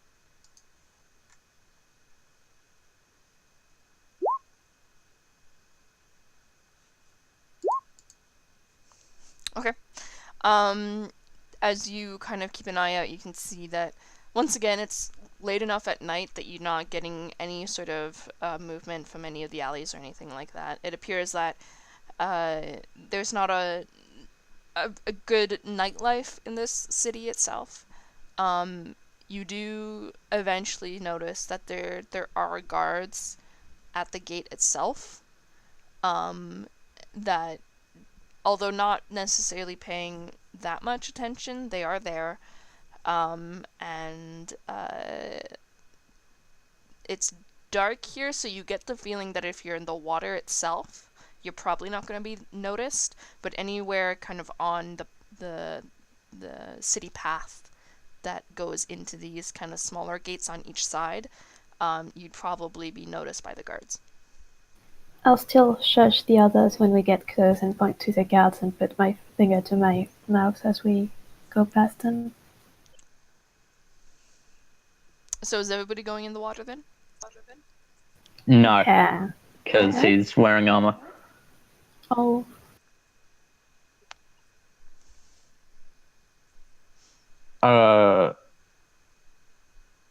Bronzetail is actually just going to walk to the guards at the gate. Okay. You come upon what looks to be a very sleepy kind of somewhat exhausted looking guard who's just kind of standing there with his sword at his side. As you're making your way up, he doesn't seem to notice you at first, and then he blinks a few times and kind of straightens a little bit and is like, "You, what's your business here? Looking for a friend. Have you seen anyone come this way? Elf. Give a general description. And the guard kind of shakes his head and says, "There's been nobody awake at this hour for quite a few hours now. And did you see them come this way?" No, we just think they're, this is the way they were going. There was like some water and I think some ice and I don't know. I don't really understand. I don't think you guys have seen the tracks that I'm following. No, I don't think so. You haven't been pointing them out? Nope. I very specifically have not been pointing them out to the others, so it looks like I'm Okay. going wild. Okay, well, then he doesn't say that.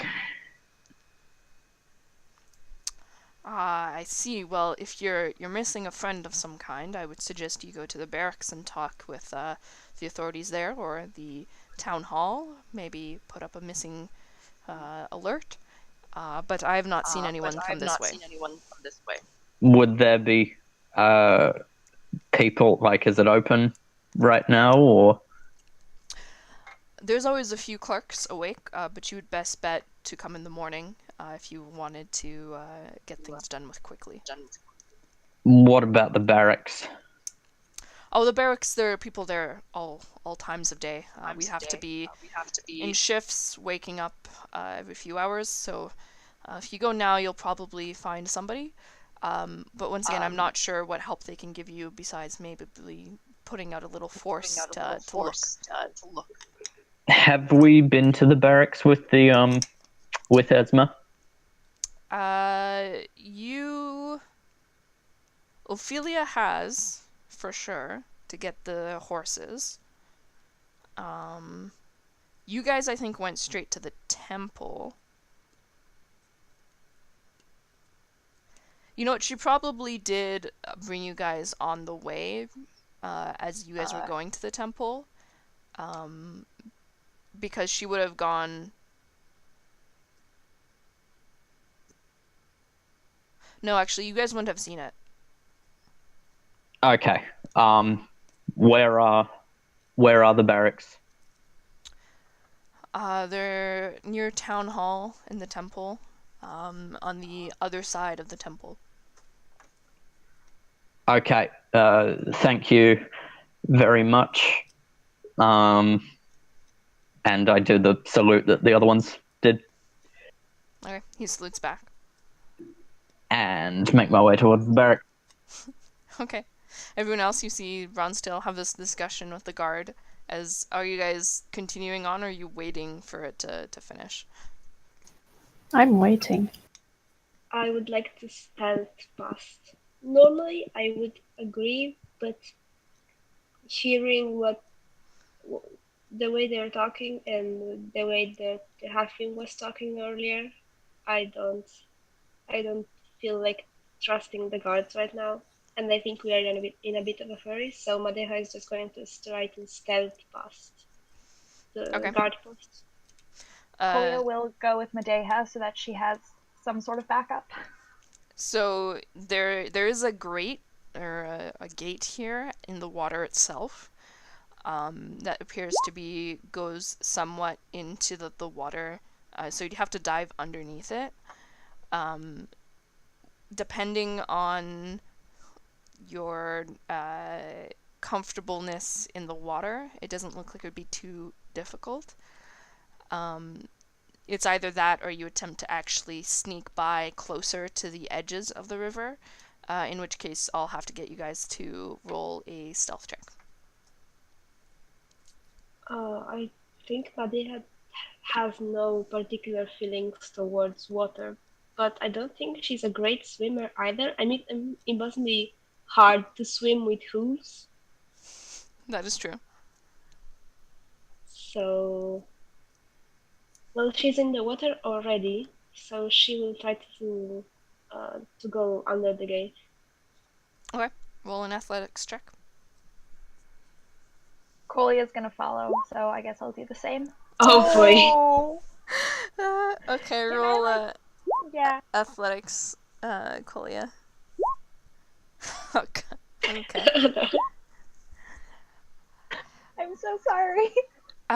So you guys both kind of dive in at the same time, but Madeha, as you attempt to submerge yourself completely, having not necessarily practiced swimming that much, you find yourself deeply uncomfortable with having to figure out how to, without making too much noise and drawing too much attention, how to actually swim under with your hooves and tail.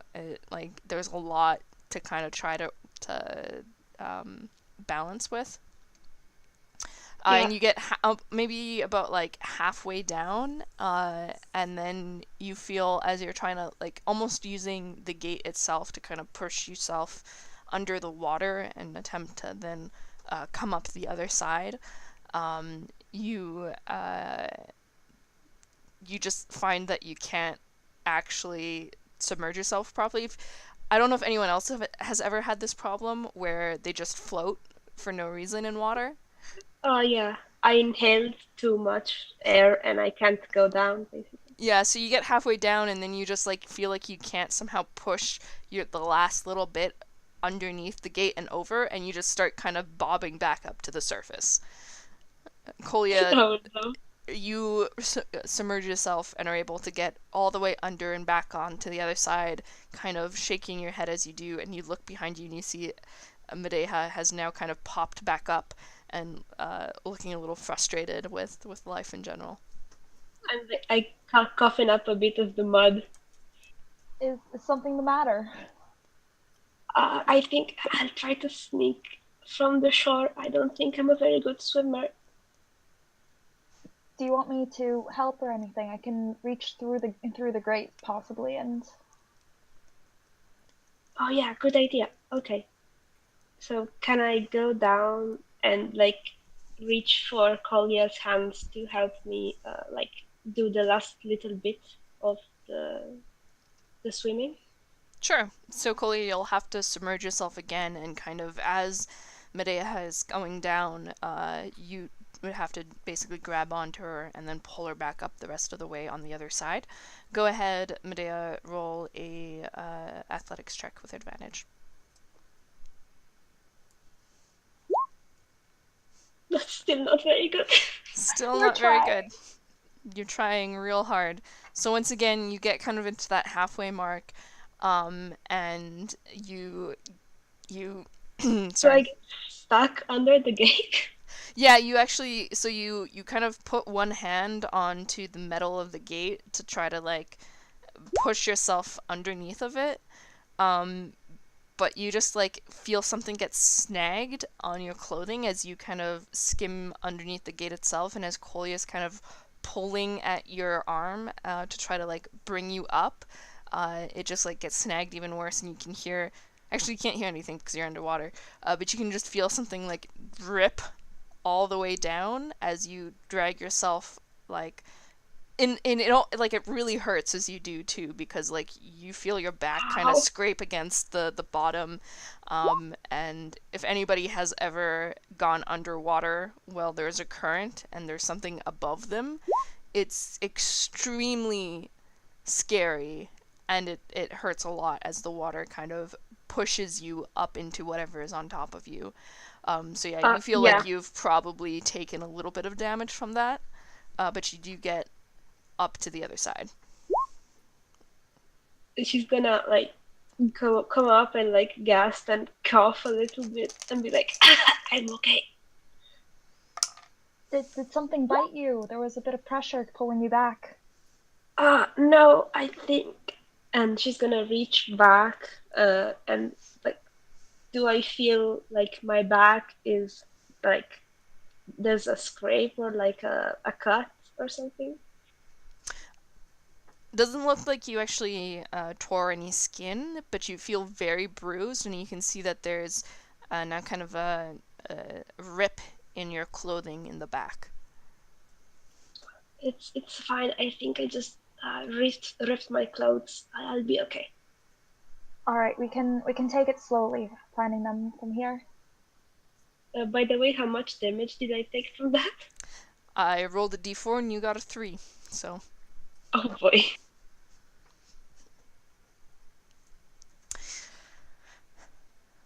Okay. Yeah, let's keep going. I still think they went this way. okay. You guys truly are.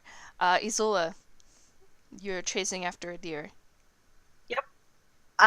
If I had my wits about me, I'd use Zephyr Strike, but I do not, so I'm just gonna keep chasing it. Okay.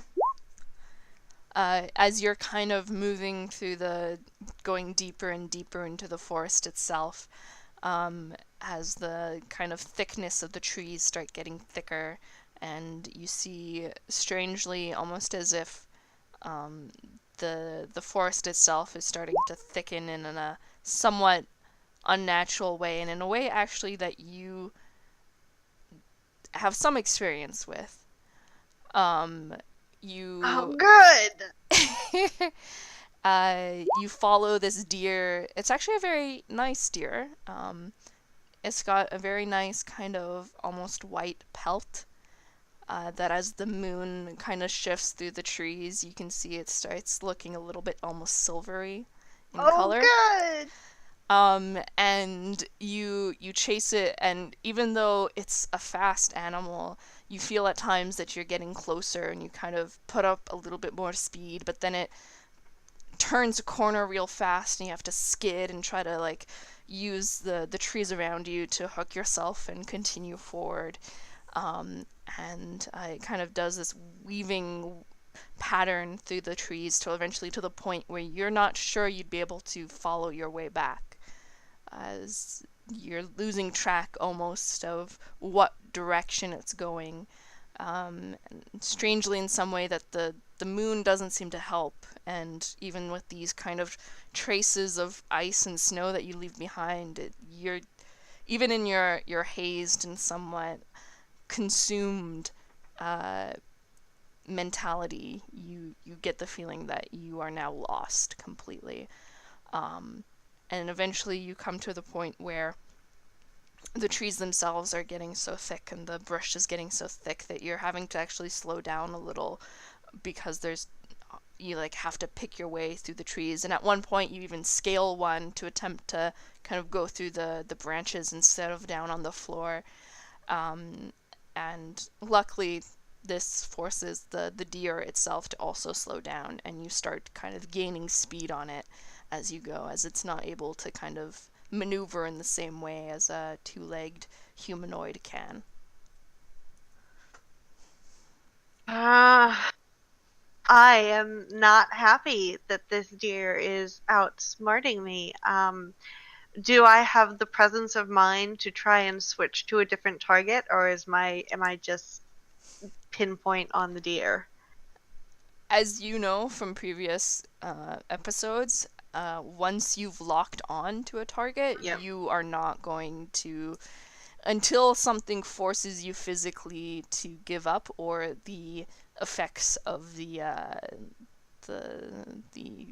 curse on you fade, you will not give up. All right, I'm gonna. You said I had climbed up a tree. Can I like try and stay there for just a minute for the deer to like stop and then go after it again? Sure, the hunter in you, knowing that it might be better to trick it somewhat, you kind of perch on this branch for a couple seconds in the hopes that the deer itself will, once it appears that danger is over, will slow down and stop. Which it does seem to do. It, as soon as the kind of sound of you breaking branch behind it stops, it starts kind of slowing down a little, and you watch as it continues for a little ways, and then appearing to kind of look around and in a somewhat nervous fashion, eventually starts to just kind of trot along through the trees. You almost feel like you might lose track of it, though, because of the density of the forest. So you'll have to move soon if you don't want it to get out of view. All right. This time I'm going to follow after it, but this time I'm going to be a little more careful about it, because humanoids are endurance hunters. So I just have to wear it out. I can last longer than it can. Okay, for sure. Are you being stealthy, or are you just being slower? Yeah, I'll be stealthy this time. Okay, roll a stealth check. Ha ha ha. Oh. Yeah, okay. So now that your instincts have had time to kind of cool off, and even though the curse that's upon you doesn't necessarily have experience with endurance hunting, in the sense that this isn't from a humanoid, Right. it has a wealth of experience from living on this plane of existence, and so it eventually starts cluing in that there are smarter ways of doing this. And so kind of using the trees and the branches and the dense foliage that you are in, which, as you know, you have some good disguises with, some good chameleon disguises with, you eventually are able to get to the point where you get the feeling that the deer has no clue that you're still following it, and it's still moving, but it seems to now be less hurried and less worried, and more of just wanting to get out of the area that it was found in. All right, I'm gonna attack it. Okay, go ahead and roll. It would be technically surprised, so. Initiative or? No, because it's surprised, so this is like out of initiative, so you can go ahead and just make an attack. Would that be strength or dexterity for just fists? What exactly are you trying to do? Are you like trying to jump on it and force Yeah. it to the ground? Yes. Yeah, that would be strength. Okay. Yeah, so you, kind of, from the top of these branches that you're on, you sit for just a moment to make sure that you have the perfect angle as it kind of, walks underneath you, and you drop with a thud, kind of landing directly on its back, and you can see it attempts to kind of bolt away at the minute that it hears something, but just the position that you're in and the fact that you're able to drop from above means that you're able to drive it into the ground, and its legs kind of buckle a little bit as the weight forces it down, and you can hear this kind of whine of pain as it's forced into the dirt. I really don't care. I'm just smashing it. Okay. Let's see how much. Okay. Yeah, I don't think I think even with that, with it somewhat restrained, it doesn't take you long to kind of whittle it down to eventually it's just like it's limp in your grasses as you're kind of bashing it into the dirt.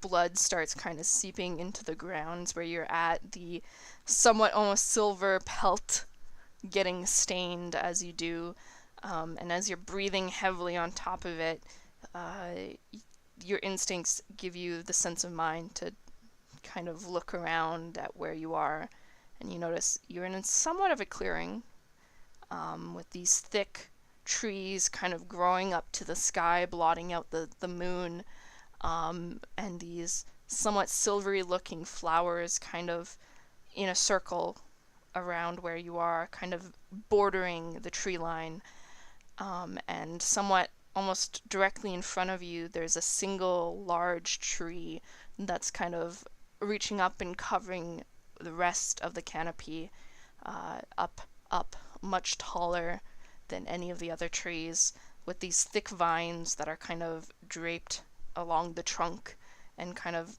growing in and out of the wood itself, coming up from the ground and from the branches. And the leaves on the tree itself are strangely vibrant and almost silvery in the moonlight as they sway. And you can see kind of embedded into the trunk of the tree itself, what looks to be some sort of throne. I'm reaching for my bow that is not there. You can feel now that your prey has been killed, the sensation of the curse slowly starting to fade from you, and your sensibility is starting to eventually come to the forefront, and you find yourself lost in a forest with what looks like a fey circle around you and a throne of some kind in front of you. Alright, I'm gonna take just a couple seconds to catch my breath. And if nothing happens, I will continue, but I'm gonna take a couple seconds to catch my breath. Okay.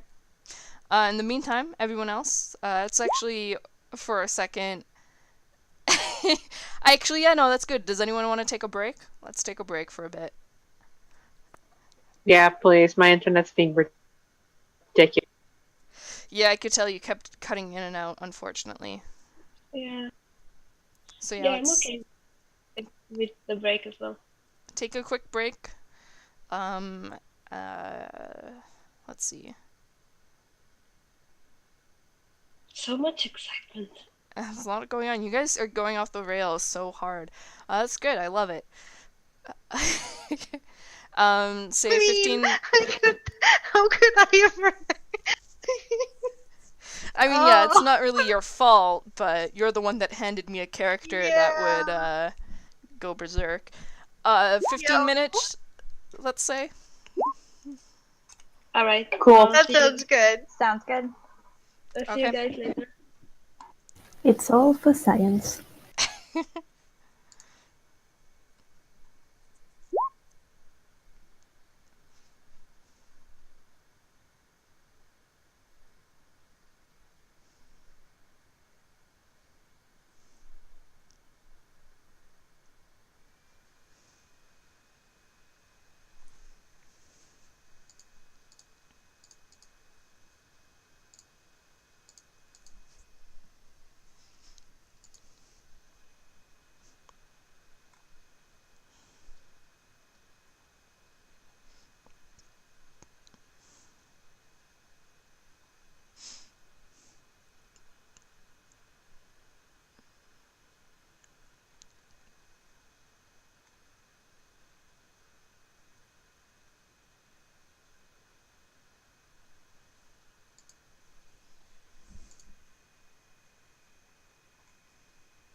Okay, I'm back. Welcome back. Hello. Hello.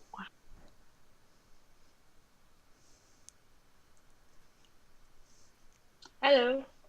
Hello. Everyone enjoying the Absolute exciting... chaos. Yeah. Yeah.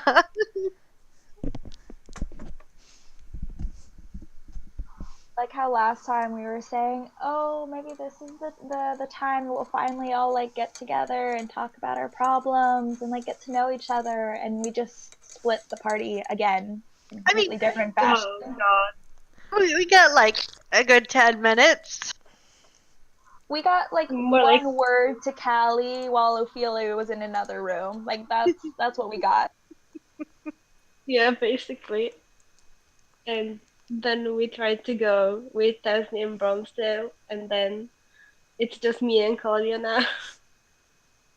It's okay, we're bonding. I'm sorry, friends. Yes, we're bonding by almost drowning.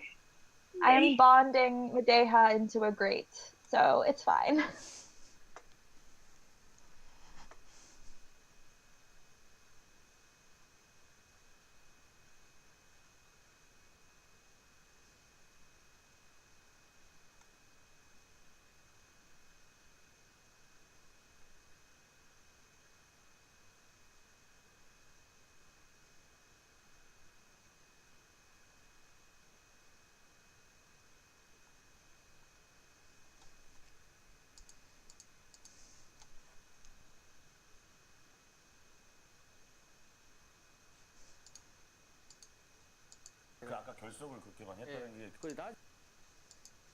I don't think we'll ever get out of this town at this rate.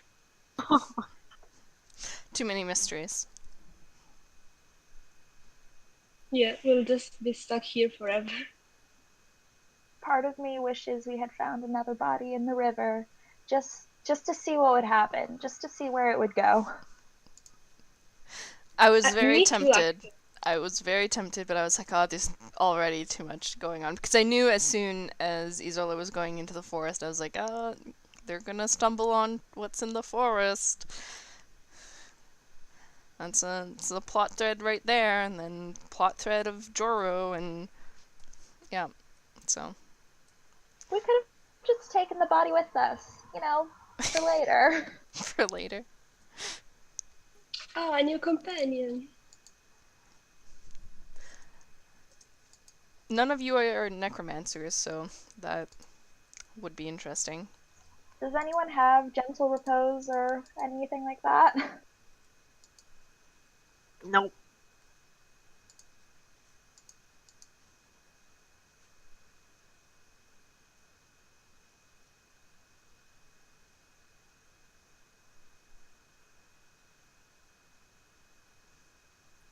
I mean, if we did find a body, Madeha would probably have reported it to the guards, but then Isola would be on their own.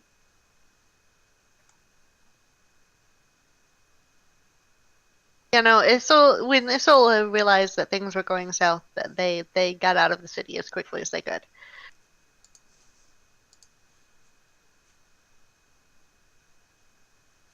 Yeah, the river definitely threw Madeha your tracks. Yeah. I mean, that wasn't the intention. It was just, this is the quickest way out. I cannot waste time arguing with guards.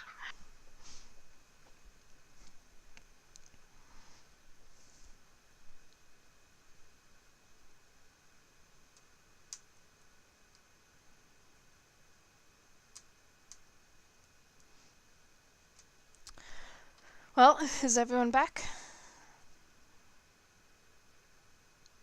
Well, I think so. I have some food, but I'm gonna eat here, so. Yep, I'm here. I don't know if Mal is back, but I think they also said it might be a little bit longer on their part. I'm dying, Scoop, but I'm here. Okay, I'll probably be late coming back in. Okay. Is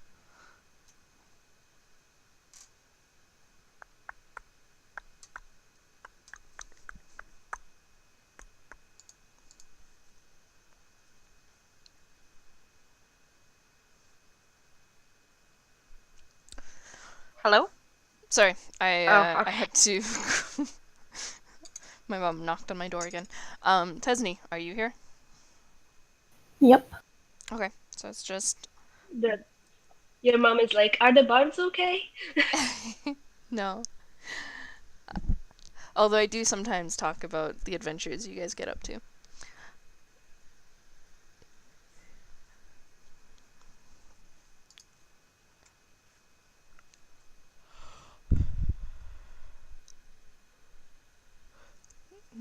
Well, for now, let's just continue on since Ophelia's on her own, anyways. oh, there. Looks like she's back. On mobile, you return. Okay. Never mind. Ignore me. Yeah, I'm stuck on my phone because my internet's being real fucking wacky. Darn that internet. Guess I'll road.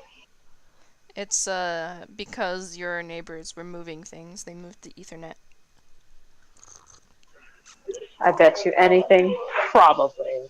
Dun, dun, dun. Dun dun dun.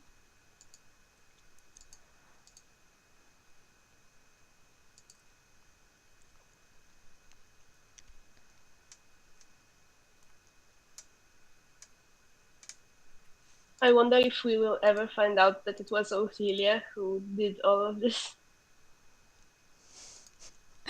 Uh, maybe not. I have a feeling Ophelia is not just gonna. Well, I don't think Ophelia knew what she did in the first place, so might be hard to explain.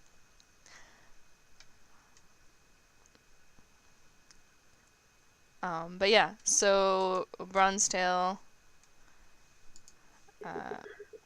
nothing, Mal. We've just gotten back, basically. Bronzetail, Tesney, what are you guys up to? Heading toward.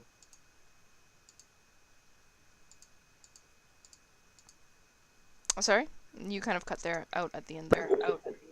Heading towards the barracks. Okay. I'm going to keep swimming and try to catch Bronzetail's attention once we're a bit away from the guard. But I'm just going to swim alongside him. Okay.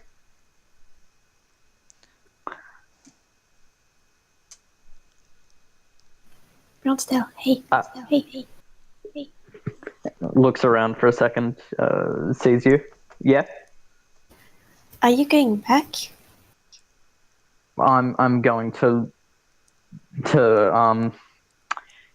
see the guards, see if they've seen anything more, and I do need to talk to them anyway. Oh, do you want me to come with? Or I'm a bit worried about the others, but I don't want to leave you alone either. If you want to come, you can come. But if you want to go with them, you can. Oh, I don't know what to do. I'm going to get out of the water and try to shake myself out of the water a bit. Okay. Yeah. Your boots and some of your calves are a little muddy, but you shake a little bit of water off. You're now damp. And it's actually kind of cold out at night here, so you're starting to almost immediately start shivering. Well, this is pleasant.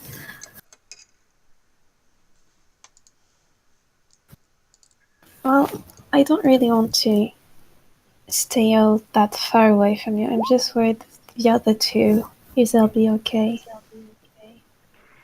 Well, I think from what we saw of Asawa, they could handle them pretty well. And so, and They ran away. They ran away because they didn't just wanted to be alone.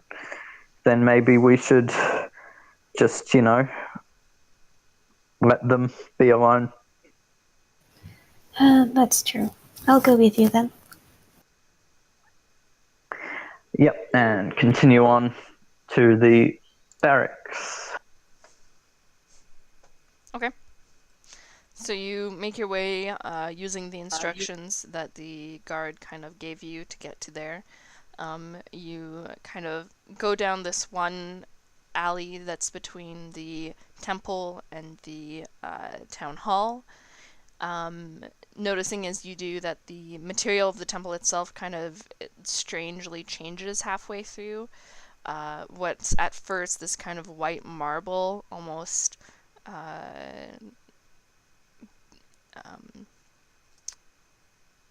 administrative almost building looking, slowly starts transitioning into like a dark brick.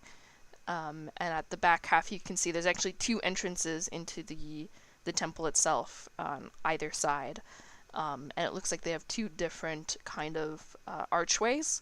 The one that you guys came into first, which was the one with the figure with the hand out with the gold, and then this one appears to be a somewhat more recognizable figure of the Raven Queen. And from what we've seen of the city, we haven't seen any other temples, any smaller places. Strangely not. It doesn't appear that the people of Ral are necessarily very religious. This is the only kind of religious structure you've seen so far. Would I know the other deity, and would I know anything about that stone, since I have stone cunning? Yeah, for sure, actually. You would recognize this deity since you live in Ral. Ral, as a country, their main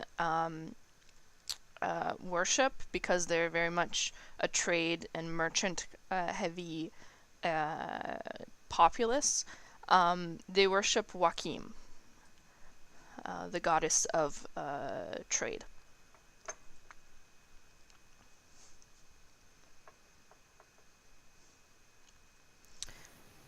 So the front half of the temple is very similar to ones you've seen before to Wakim, and the Raven Queen is kind of the only other large deity that's in these parts, mostly just as a keeper of the dead.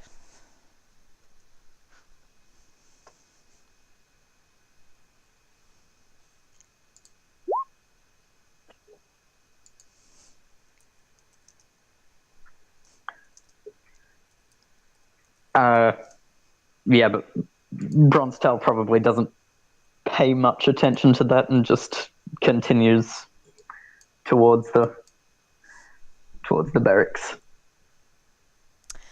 So yeah, eventually you guys come to this kind of intersection, and you can see relatively clearly in this one district, looks a lot more administrative, next to the town hall and the temple. And you do see what looks to be, in your eyes at least, Bronzetail has the same feel and kind of style of what a barracks or a military building would be. And you can see actually there's two guards kind of stationed right out front. Hail them using the same salute. Okay, you get a few nods kind of back. They're at attention and appear to be a lot more present than the guards to the gates were. And as you guys kind of approach, they yell out at you. Yes, what is your business? So one of our friends has sort of run off, not sure where, so just letting you know about that. I don't know, seems that they can handle themselves, but if you've seen them. How long ago was this? Looks at Tesney. How long ago was it? Do we know? It was probably about an hour ago. It was about an hour ago. And you are coming to us for what reason? That doesn't seem that worrisome. I'm, if you've seen them, I mean, that's what you do when someone's missing. You tell the guards. Of course. Well, if you give us a general description, we'll make sure to keep an eye out. But we haven't had any reports of any trouble in the area, so I'm sure they'll come back when the time comes. Well, that's good, I guess. And yeah, give a vague description and ask, is Captain Esma here? And do I actually recognize these two? Like, did they come back when we collected the bodies? One sec.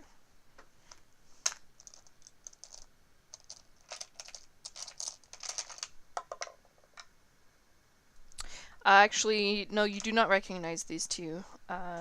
They don't appear to be from the force, of the previous force.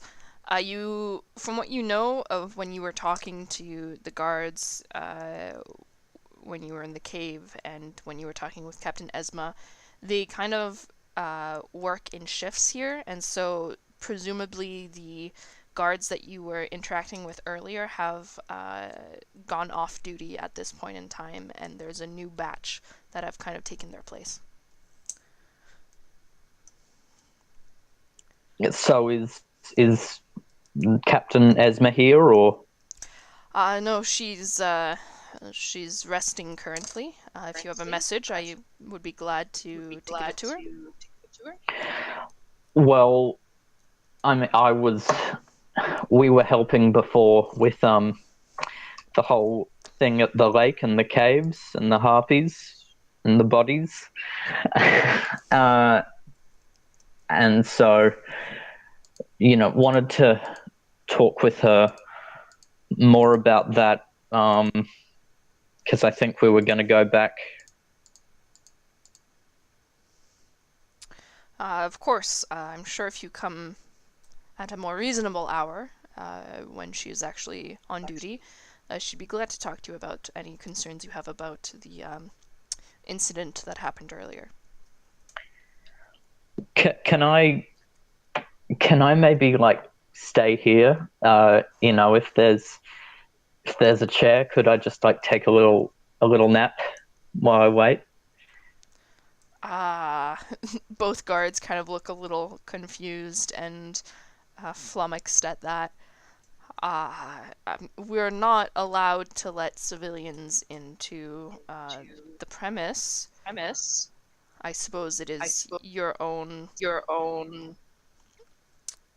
And I show the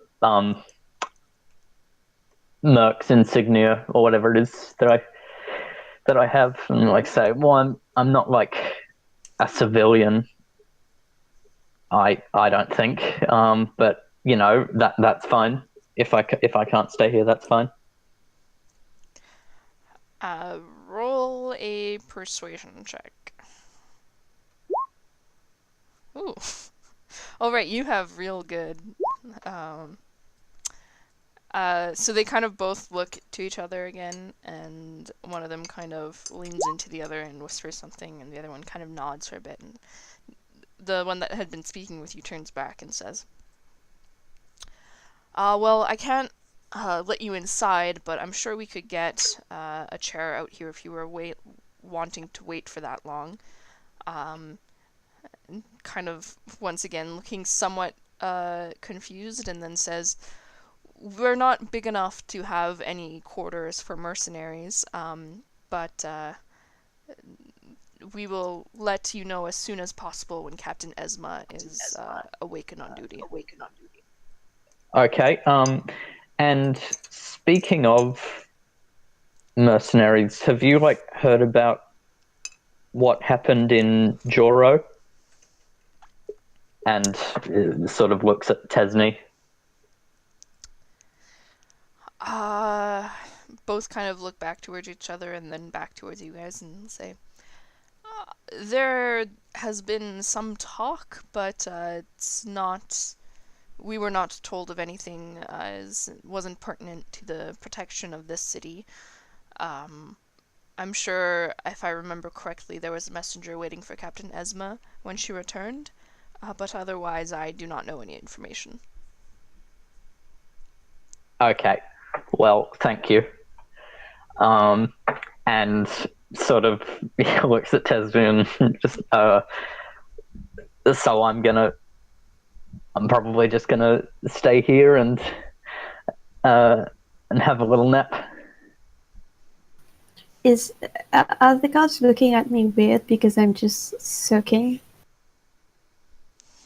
They don't appear to have noticed very much. It's dark. It's hard to kind of tell, like, individual things. Let me roll for them, though. I shouldn't have asked.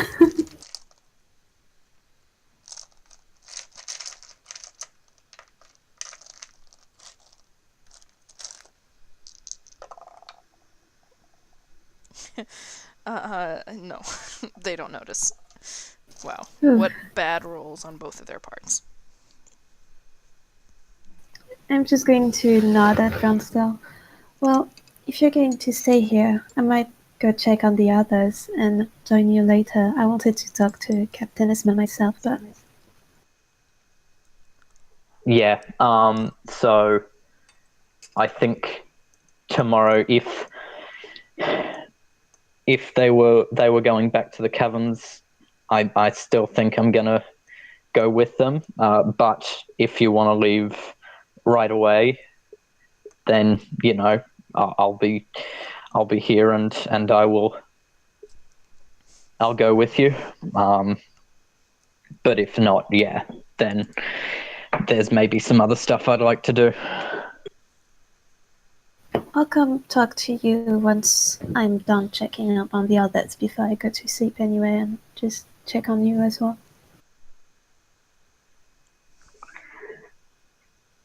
And so yeah, if they end up bringing out a chair, he'll just have a little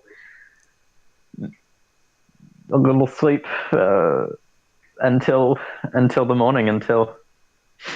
Yeah. Okay. Yeah, one of them kind of goes inside, brings out this simple enough wooden chair, but it has a backrest at least, so you're not having to, like, keep yourself propped up. They place it next to one of the, like, lit braziers, so you have some warmth through the night. You're not completely freezing. And with that, you can rest, although it won't be the most restful sleeps. Yeah, he's definitely slept in worse conditions before. Yep. So this is pretty familiar to him. This is actually pretty nice compared to a lot of previous stuff. And do they just seem like they're just keeping guard, like they're not talking between themselves, or? No, they don't seem to be interacting too much. Every once in a while, one will say something to the other, but otherwise they're just on duty, on guard, and keep making sure that the barracks don't get broken into for whatever reason. Yep, well, he'll catch up on the sleep that he's missed out on. Okay. Going back to Isola. Oh boy. Alright. Well, I'm gonna try and cure wounds on this fucking deer. Okay. Okay.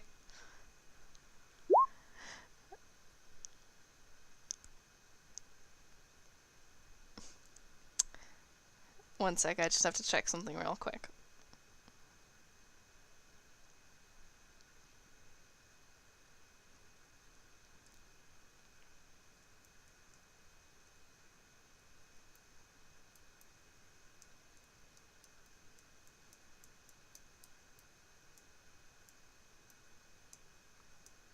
Okay. So, you kind of place your hands on the very soft, fine, silvery fur of the deer, and cast your cure wounds. And there's a moment when you think it doesn't take, and maybe you're too late, and it's not going to get healed by anything short of a miracle. But then you see some of the kind of bruising and swelling of the head start to dissipate, and a jerk kind of comes over the animal as you have your hands on it, and it kind of in a very groggy almost way lifts its head and tries to start scrambling to its feet in a frenzied and fearful way. I just let it go. It's fine. Okay. Yeah. It gets to its feet in a wobbly manner and takes a few steps and kind of collapses back down to the ground and then gets back up and seems to be able to stabilize itself for a little bit, and a tremor kind of makes its way through its whole body, and it books itself into the forest kind of without even taking a look at you as it moves, leaving on the ground a very small patch of blood. Alright, I'm going to just very gingerly approach the throne, casting Good Berry, and I'm going to leave however many good berries I summon at the foot of the throne and be like, I was unaware, I was hunting in your woods, I undid the harm and have paid interest. I admit fault and do not say sorry. Okay. The tree, the branches kind of sway a little bit in the wind, which you actually can't feel any wind in here, but they still seem to sway in time with some sort of wind. And a few kind of fall down from the branches and in these very kind of serene almost manner, reflecting light as they do in an almost green silver. And there's kind of silence all around you. You don't get much of a response, it doesn't feel like. And the tree just stays as it is, somewhat inert and solid. I try to leave. Just covered in blood. I'm leaving. Okay. So you make your way to the kind of edges of this clearing, where the silvery small blooms Did you of cut the off or did I disconnect? Oh, did you? Uh-oh. Can you hear me? It was the Fae. Can anyone hear me? I can hear you. I can hear you. Okay, so maybe just Isola.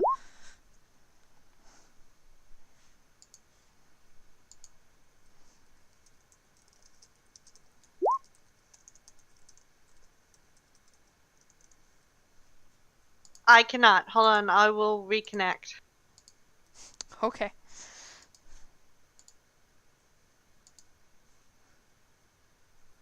Are you back? Is it working? Oh, somebody else disappeared. Yeah, a few people have had to disconnect and reconnect, it seems.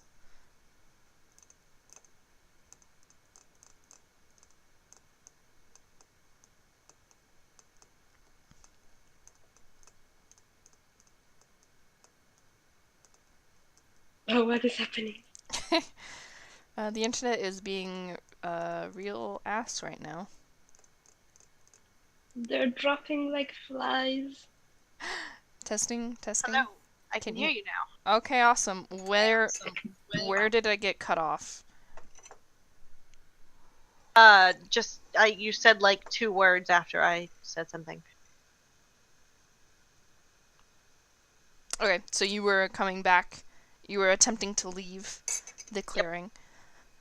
So you turn your back on the tree and you make your way into where the edge of this clearing is, where the small silver blossoms are, and you step kind of through the blossoms themselves into the tree line, and you pass the first tree and you find yourself right back in the clearing.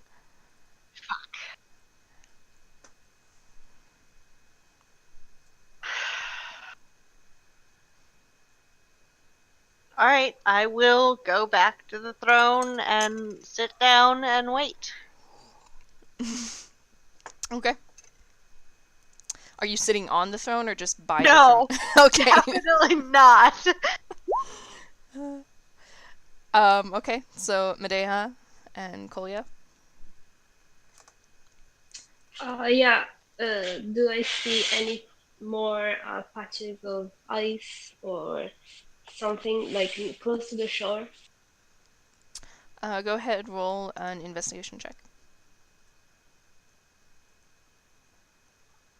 Given that Medea hasn't told us what we're looking for yet, should I roll investigation or not?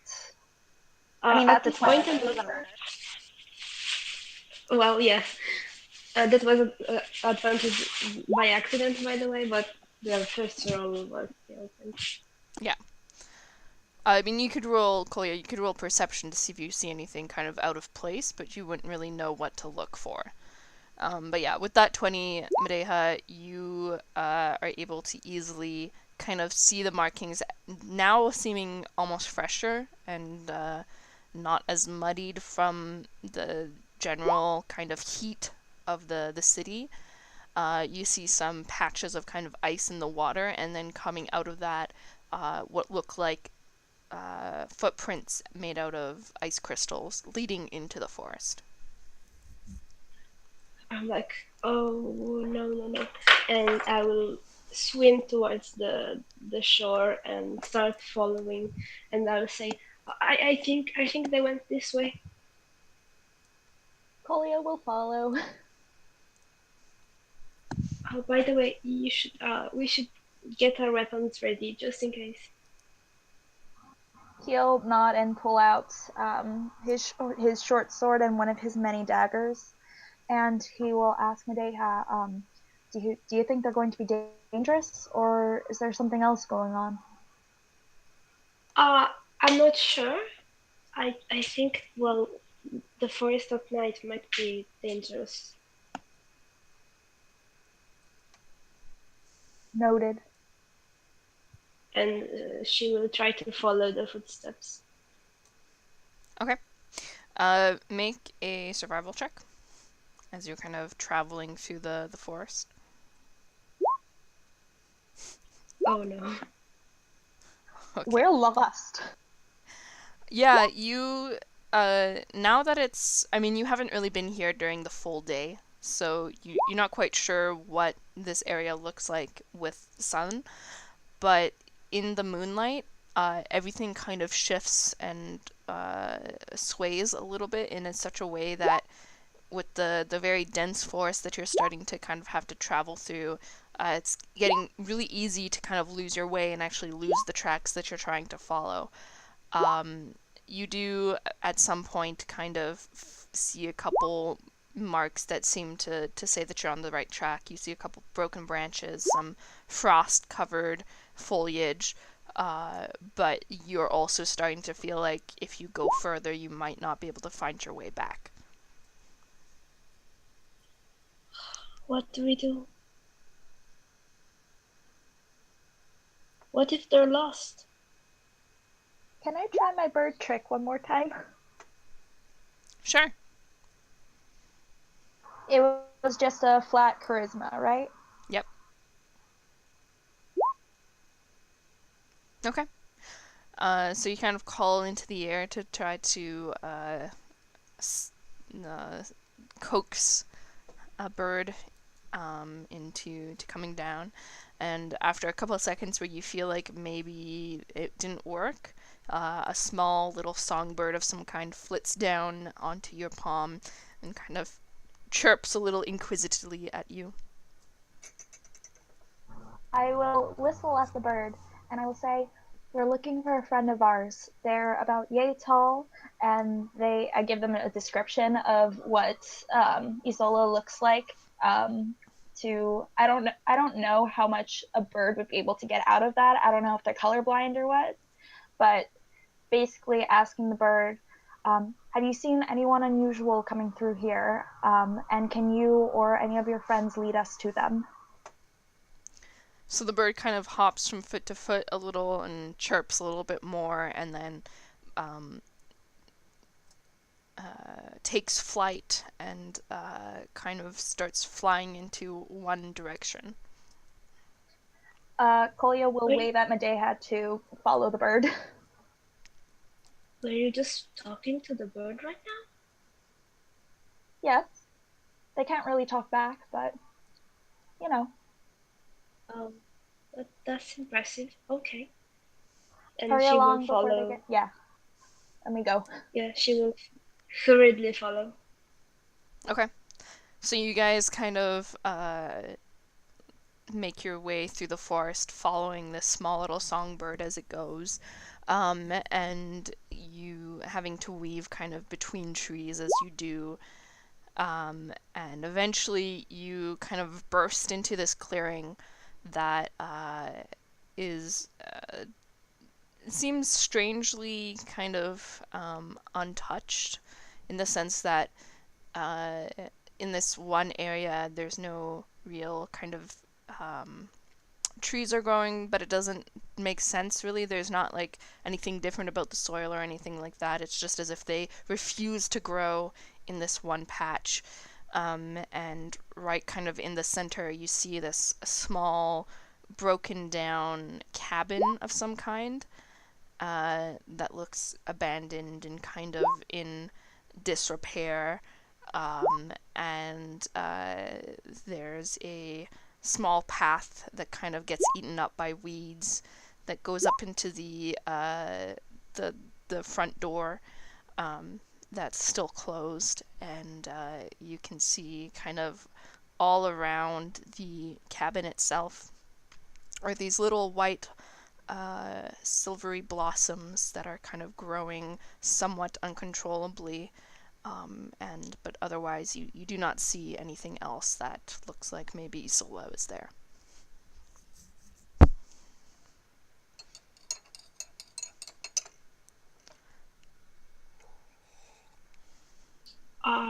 Is there like a light inside the cabin, or is it dark? It's dark. Have we lost track of the bird, or have they, like, continued onward? The bird is actually currently sitting on one of the posts out front. There's like a little bit of a what looks like at one point might have been a fence that's kind of fallen into disrepair and rotted away, but there's still a single post kind of just in front of the house near the front entrance, and it's just kind of sitting there, kind of chirping a little bit at you. Kolya will go up to the bird and lightly, like, stroke its head and thank the bird. Okay. Yeah, the bird kind of trills a little in reply and then takes flight again, now kind of soaring up into the sky, up into the canopy above. As it does, you can see that the light of the moon kind of passes through a cloud, and the songbird, which at first looked like maybe was a pale blue of some kind, you can see is actually pure silver, and then it disappears into the shadows. Kolya just, like, stares after the bird for a moment, and after a minute or so he's like, there was something funny about that bird.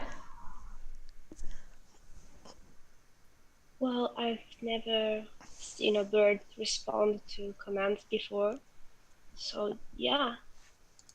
Oh, it wasn't a command, I was just asking him a question. He helped because he wanted to. Do you think it was indicating that Isola might be inside the cabin? They might be inside, they might have passed through, or there might be something else here we need to see. I think we should go inside. Right. We should check it out, and Madeha will go up to the door and knock on the door. Okay. You knock on it. It sounds like it's made out of thick wood. There's kind of a hollow sound, and you get no response from the other side. Hello? Is Ola? No response. Is the door open? You push on it, and it looks like it's unlocked. I will push it open slowly and just say, I'm coming in. If somebody is inside there, I'm coming in. Okay. So you push open the door, and you kind of find yourself in a dusted, looks like hasn't been in repair for quite a while. Doesn't look like anybody has lived here for a while. And the kind of decor and architecture looks very old, older even than some of the buildings you've seen in the city. And in some areas you can see what looks like now very musted pictures of maybe family, but that it's been kind of eaten away by time, and so you can't see any individual faces or anything like that. And you kind of walk into what looks like about a three-room kind of living area. You see a main area that has somewhat of some sort of kitchen and eating area, and then there's 2 doors kind of on your right, and in front of you you can see another door that kind of opens up into what looks to be a backyard with a garden. Do I see any traces of somebody passing by, or is it like I'm assuming there's a lot of dust, so do I see maybe like traces in the dust or something like that? Roll an investigation check. Okay. You take a look around, making sure to kind of look at the different dust to see if there's any tracks anywhere, and you do actually find 2 pair of tracks. You find what appear to be hoof tracks that look to have kind of trotted through the front entrance area and then into the garden, and kind of right next to them you see 2 kind of footprints that are following the same path. Is it like boots or like naked footprint? Isola, you wear boots, I'm pretty sure, right? So yeah, boots. Alright, so I would say, oh, I think I found something. There's shoes and some boots that have left tracks this way.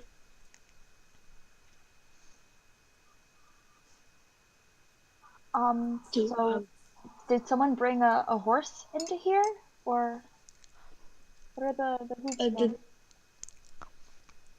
Do they look like horse tracks? No, they're smaller than horse tracks. Doesn't look like a horse to me. They look like they're more because you have gone hunting before, so you know.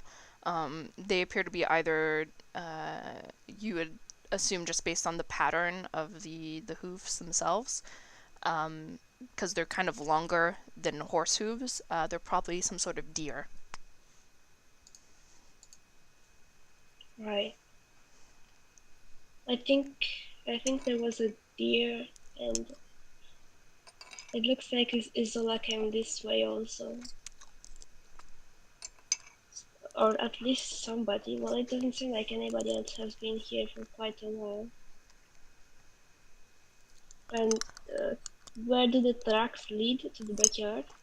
Yeah, to the backyard, where you can see kind of there's a door that's half open, and you can just make out a little bit of what looks like a garden of some kind. And there's kind of a moth-eaten curtain that's covering the front or the back window, so you can't quite make out a whole lot, but it looks like they kind of disappear into that entryway. Can I see anything else around me? Like this cabin, does it have anything else of interest? There's a lot of interest in the sense that it's very old, and even though kind of it's in disrepair, you can see part of the roof has caved in, and there's just dust everywhere. The age of some of the, like, for example, the chairs in the kitchen that you can see, and even the type of kitchen that it is, looks like this place has probably not been touched for decades, and has somehow not fallen into even worse repair than it is currently. Besides that, it looks like there's not a whole lot of actual personal items around. There's some simple furniture, a couple portraits kind of on the wall that have been worn away by time. There's the two doors to your right, and besides that, you don't necessarily see a whole lot that looks like it's like screaming out at you. I will follow the tracks in that case. Okay. So you push the door to the backyard open, and you kind of come up into this overgrown garden that has started eating away at the cabin itself almost. And you can see a couple different types of vegetations. It's hard to tell kind of what it is. It's so overgrown. At one point, you're not sure exactly what was grown in this garden. But there is a kind of path of silver flowers that are coming from what looks to have been at one time a stone path outside, and are kind of curling on the edges of that and starting to kind of almost climb up to the cabin itself. And they make this somewhat visible pathway further into the garden. And you can see actually now that those silver blossoms have started eating away at the other vegetation, so that there's now just a patch of blossoms kind of in one area, kind of in the center of this backyard.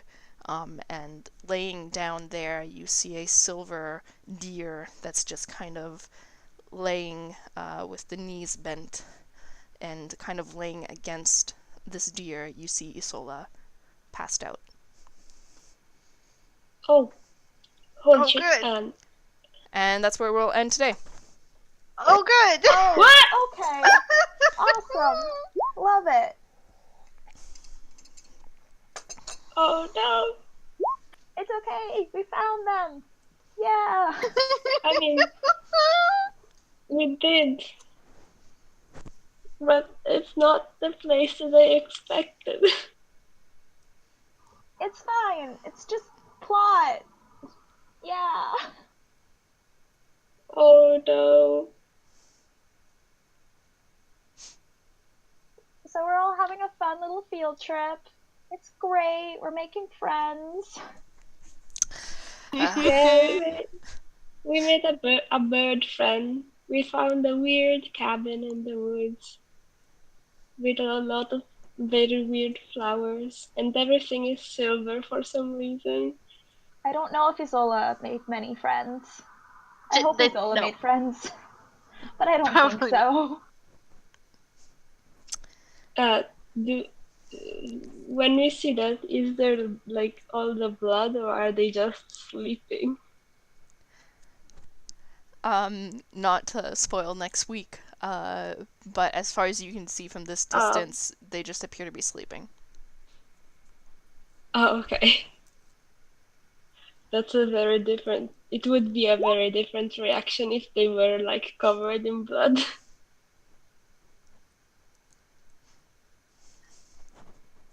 So yeah, thanks for playing. It's a fun episode. You guys went off the rails a whole lot. It was fun. Yeah, sorry. Did we do like anything that was planned, or did all this just sort of happen? I mean, these were all things that were possible to happen, but I kind of expected you guys to not get to it this early. Oh no. Oh, good. That means there's a boss that's gonna kill us. I mean, I could have, if I wanted to not make this as interesting, I could have just had it be a normal deer, but it wouldn't have made sense with the actual plot going on to have you go that far into the forest and not encounter something, so. That's great. Yeah, Ophelia, sorry. I wanted to get back to you, but I also... a lot was happening. Ophelia was kind of the inciting incident, but then she didn't do a whole lot during the episode. One to Ophelia for taking one for the team. Drinking the strange Yeah. potion. Hey, you could try again and see what number you rolled the next time. I'm so happy. I can't wait to see when she rolls a 1.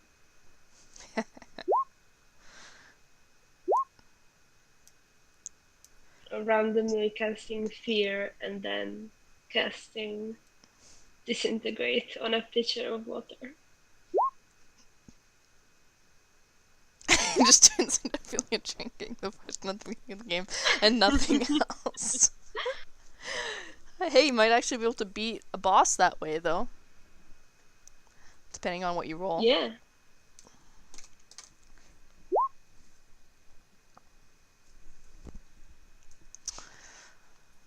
Rolls a 20 and just gets a wish spell.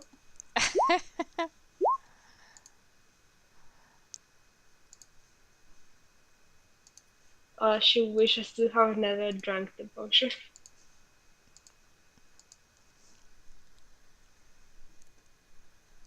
Well, we'll have to see. You'll have to figure out what the rolls do and, you know, how much you can actually drink.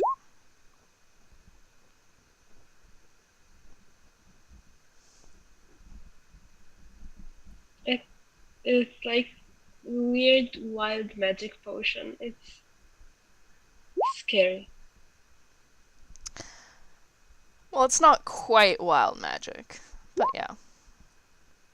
Well, the percentage rolls of wild magic are kind of Yeah, similar. similar mechanics.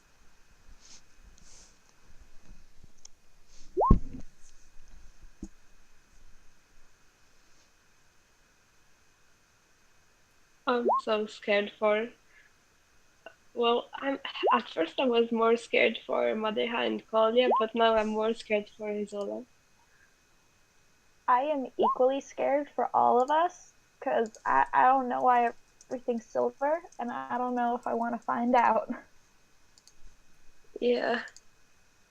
We might have upset some weird forest god or something. Or I mean- rather, well, we didn't do it, but You already know who's in the forest. is it the Lady of the Lake?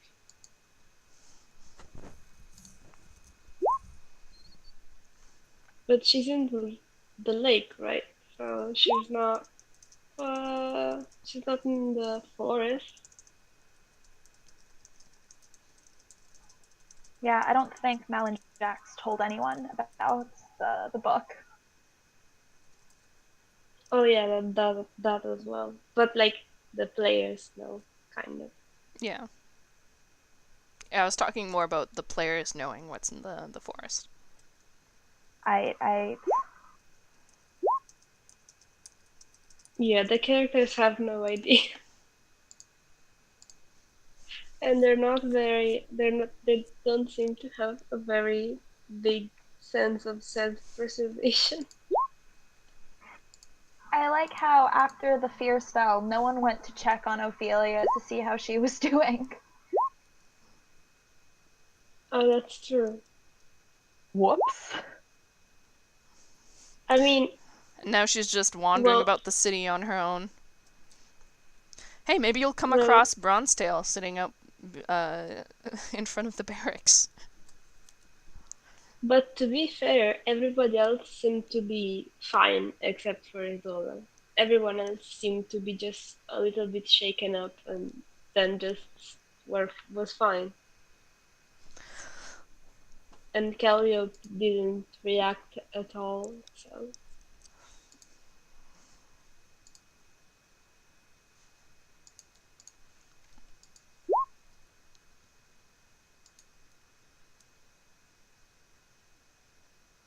No, but Poor I Ophelia. mean, well, I mean, she didn't react as in she wasn't hit by the fear thing like we were.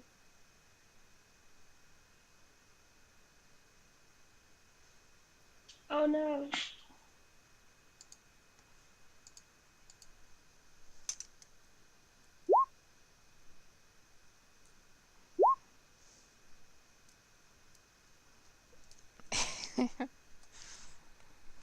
Yeah, pretty much. Ophelia will actually be the only survivor.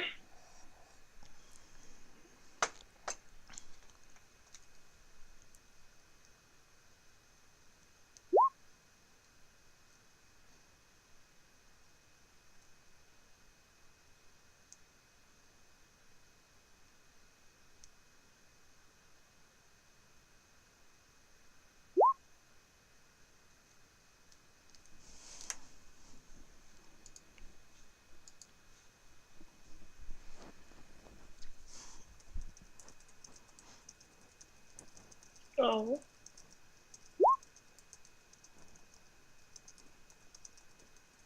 Well, you still have Callie, kind of.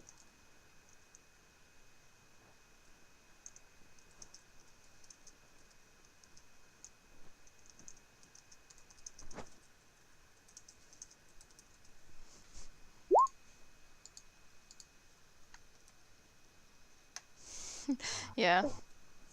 We're all making friends very slowly but surely. Yeah.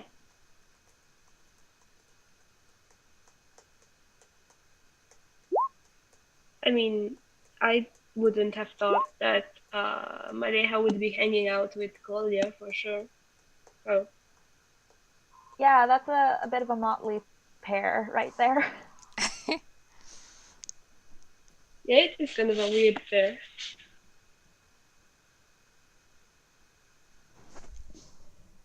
But he's helping her find her friend. Yeah, bonding through drowning, always. He First, just wanted the first, he just wanted her to be safe. yeah, thank you. She probably needed that. I don't think she would have found her way to the cabin or back without Collie. Esther re-rolls just because Madeha is lost in the woods forever. Yeah,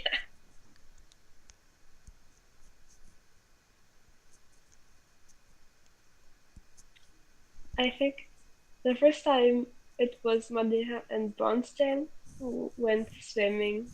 Then it was uh, Calliope and Ophelia, and then it was Kolya and Madeha almost drowning again.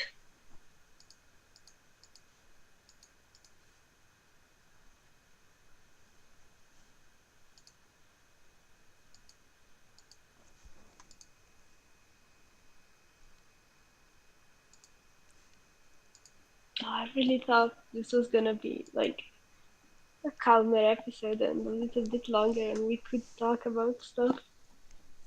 But no, I mean, you guys could and have. I even took damage. Yeah. I still feel really bad about that, considering you took no damage on the nat one. Oh, it's fine. I mean, it was the second attempt, so it's fair. But oh, that must hurt so much. Like the rusty grate. Oh, ow. I once went tubing down some rapids at a lake, or not a lake, a river, and there was like a half fallen tree into the water that was covering like half of the river itself, and the current like drove me into it, and I was there kind of trying to keep the wood from like smacking me, So I was pushing up against it with my hands and like my foot, trying to like not get swept underneath of it, and I eventually realized that I was gonna get swept underneath it anyways, and I had to let go and like let myself get basically drowned underneath of it so I could go past with the current. And yeah, I don't think I ever want to go swimming in a river ever again, because that experience really like, yeah, no. That does not sound Yeah. fun. Big yikes. Just this past this summer when I was on vacation, we went swimming and there was like this cave underwater that was like, tourists are allowed to go there, but there was this part that you have to swim underwater to get out basically. And I couldn't go down far enough, so I kind of got stuck exactly like Madeha. I kind of got stuck, uh, like floating, and I hit the cave wall with my back and I kicked it with my foot, and actually I got my foot was hurt. But well, it was just a scrape, but it was kind of scary because I got stuck underwater for like a few seconds. Yeah.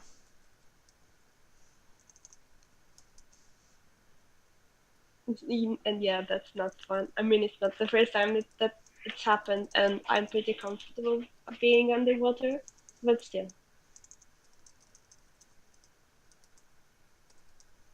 it's not fun.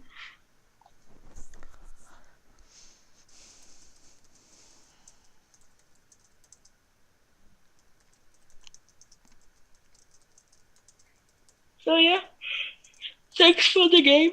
I think I'm going to go to bed if we are done. Yeah, well, I know it's slightly earlier than we normally end, but I figured you guys wouldn't mind that too much for some of you who it's early in the Yeah, morning or late at I'm, night. I'm just sad that Ophelia and Callie didn't get to do very much. And well, I guess Alice and well, Tesney and Bronstein also didn't do very much. Maybe next time they'll get more stuff. Yeah, I mean, Tesney's got a whole thing for her, whatever, and I have plans for everyone else, so you'll have your time in the spotlight for sure for everyone.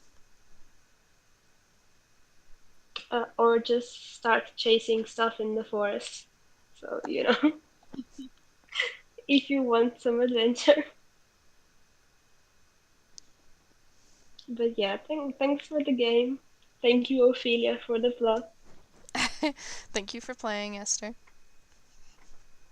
Have a good night, Esther. Goodbye, guys. Good night. We will. Yeah, you guys too.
Testing, testing.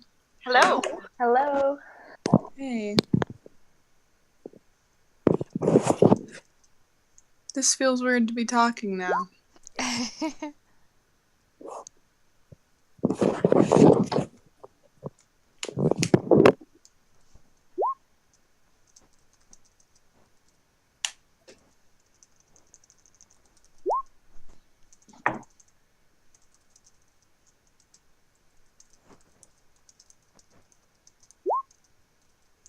Testing, testing still? No? Hello. Yep. Oh, Hello. cool. Nice. Awesome. I don't use mobile. This is weird.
Oh, this is gonna be an interesting recap.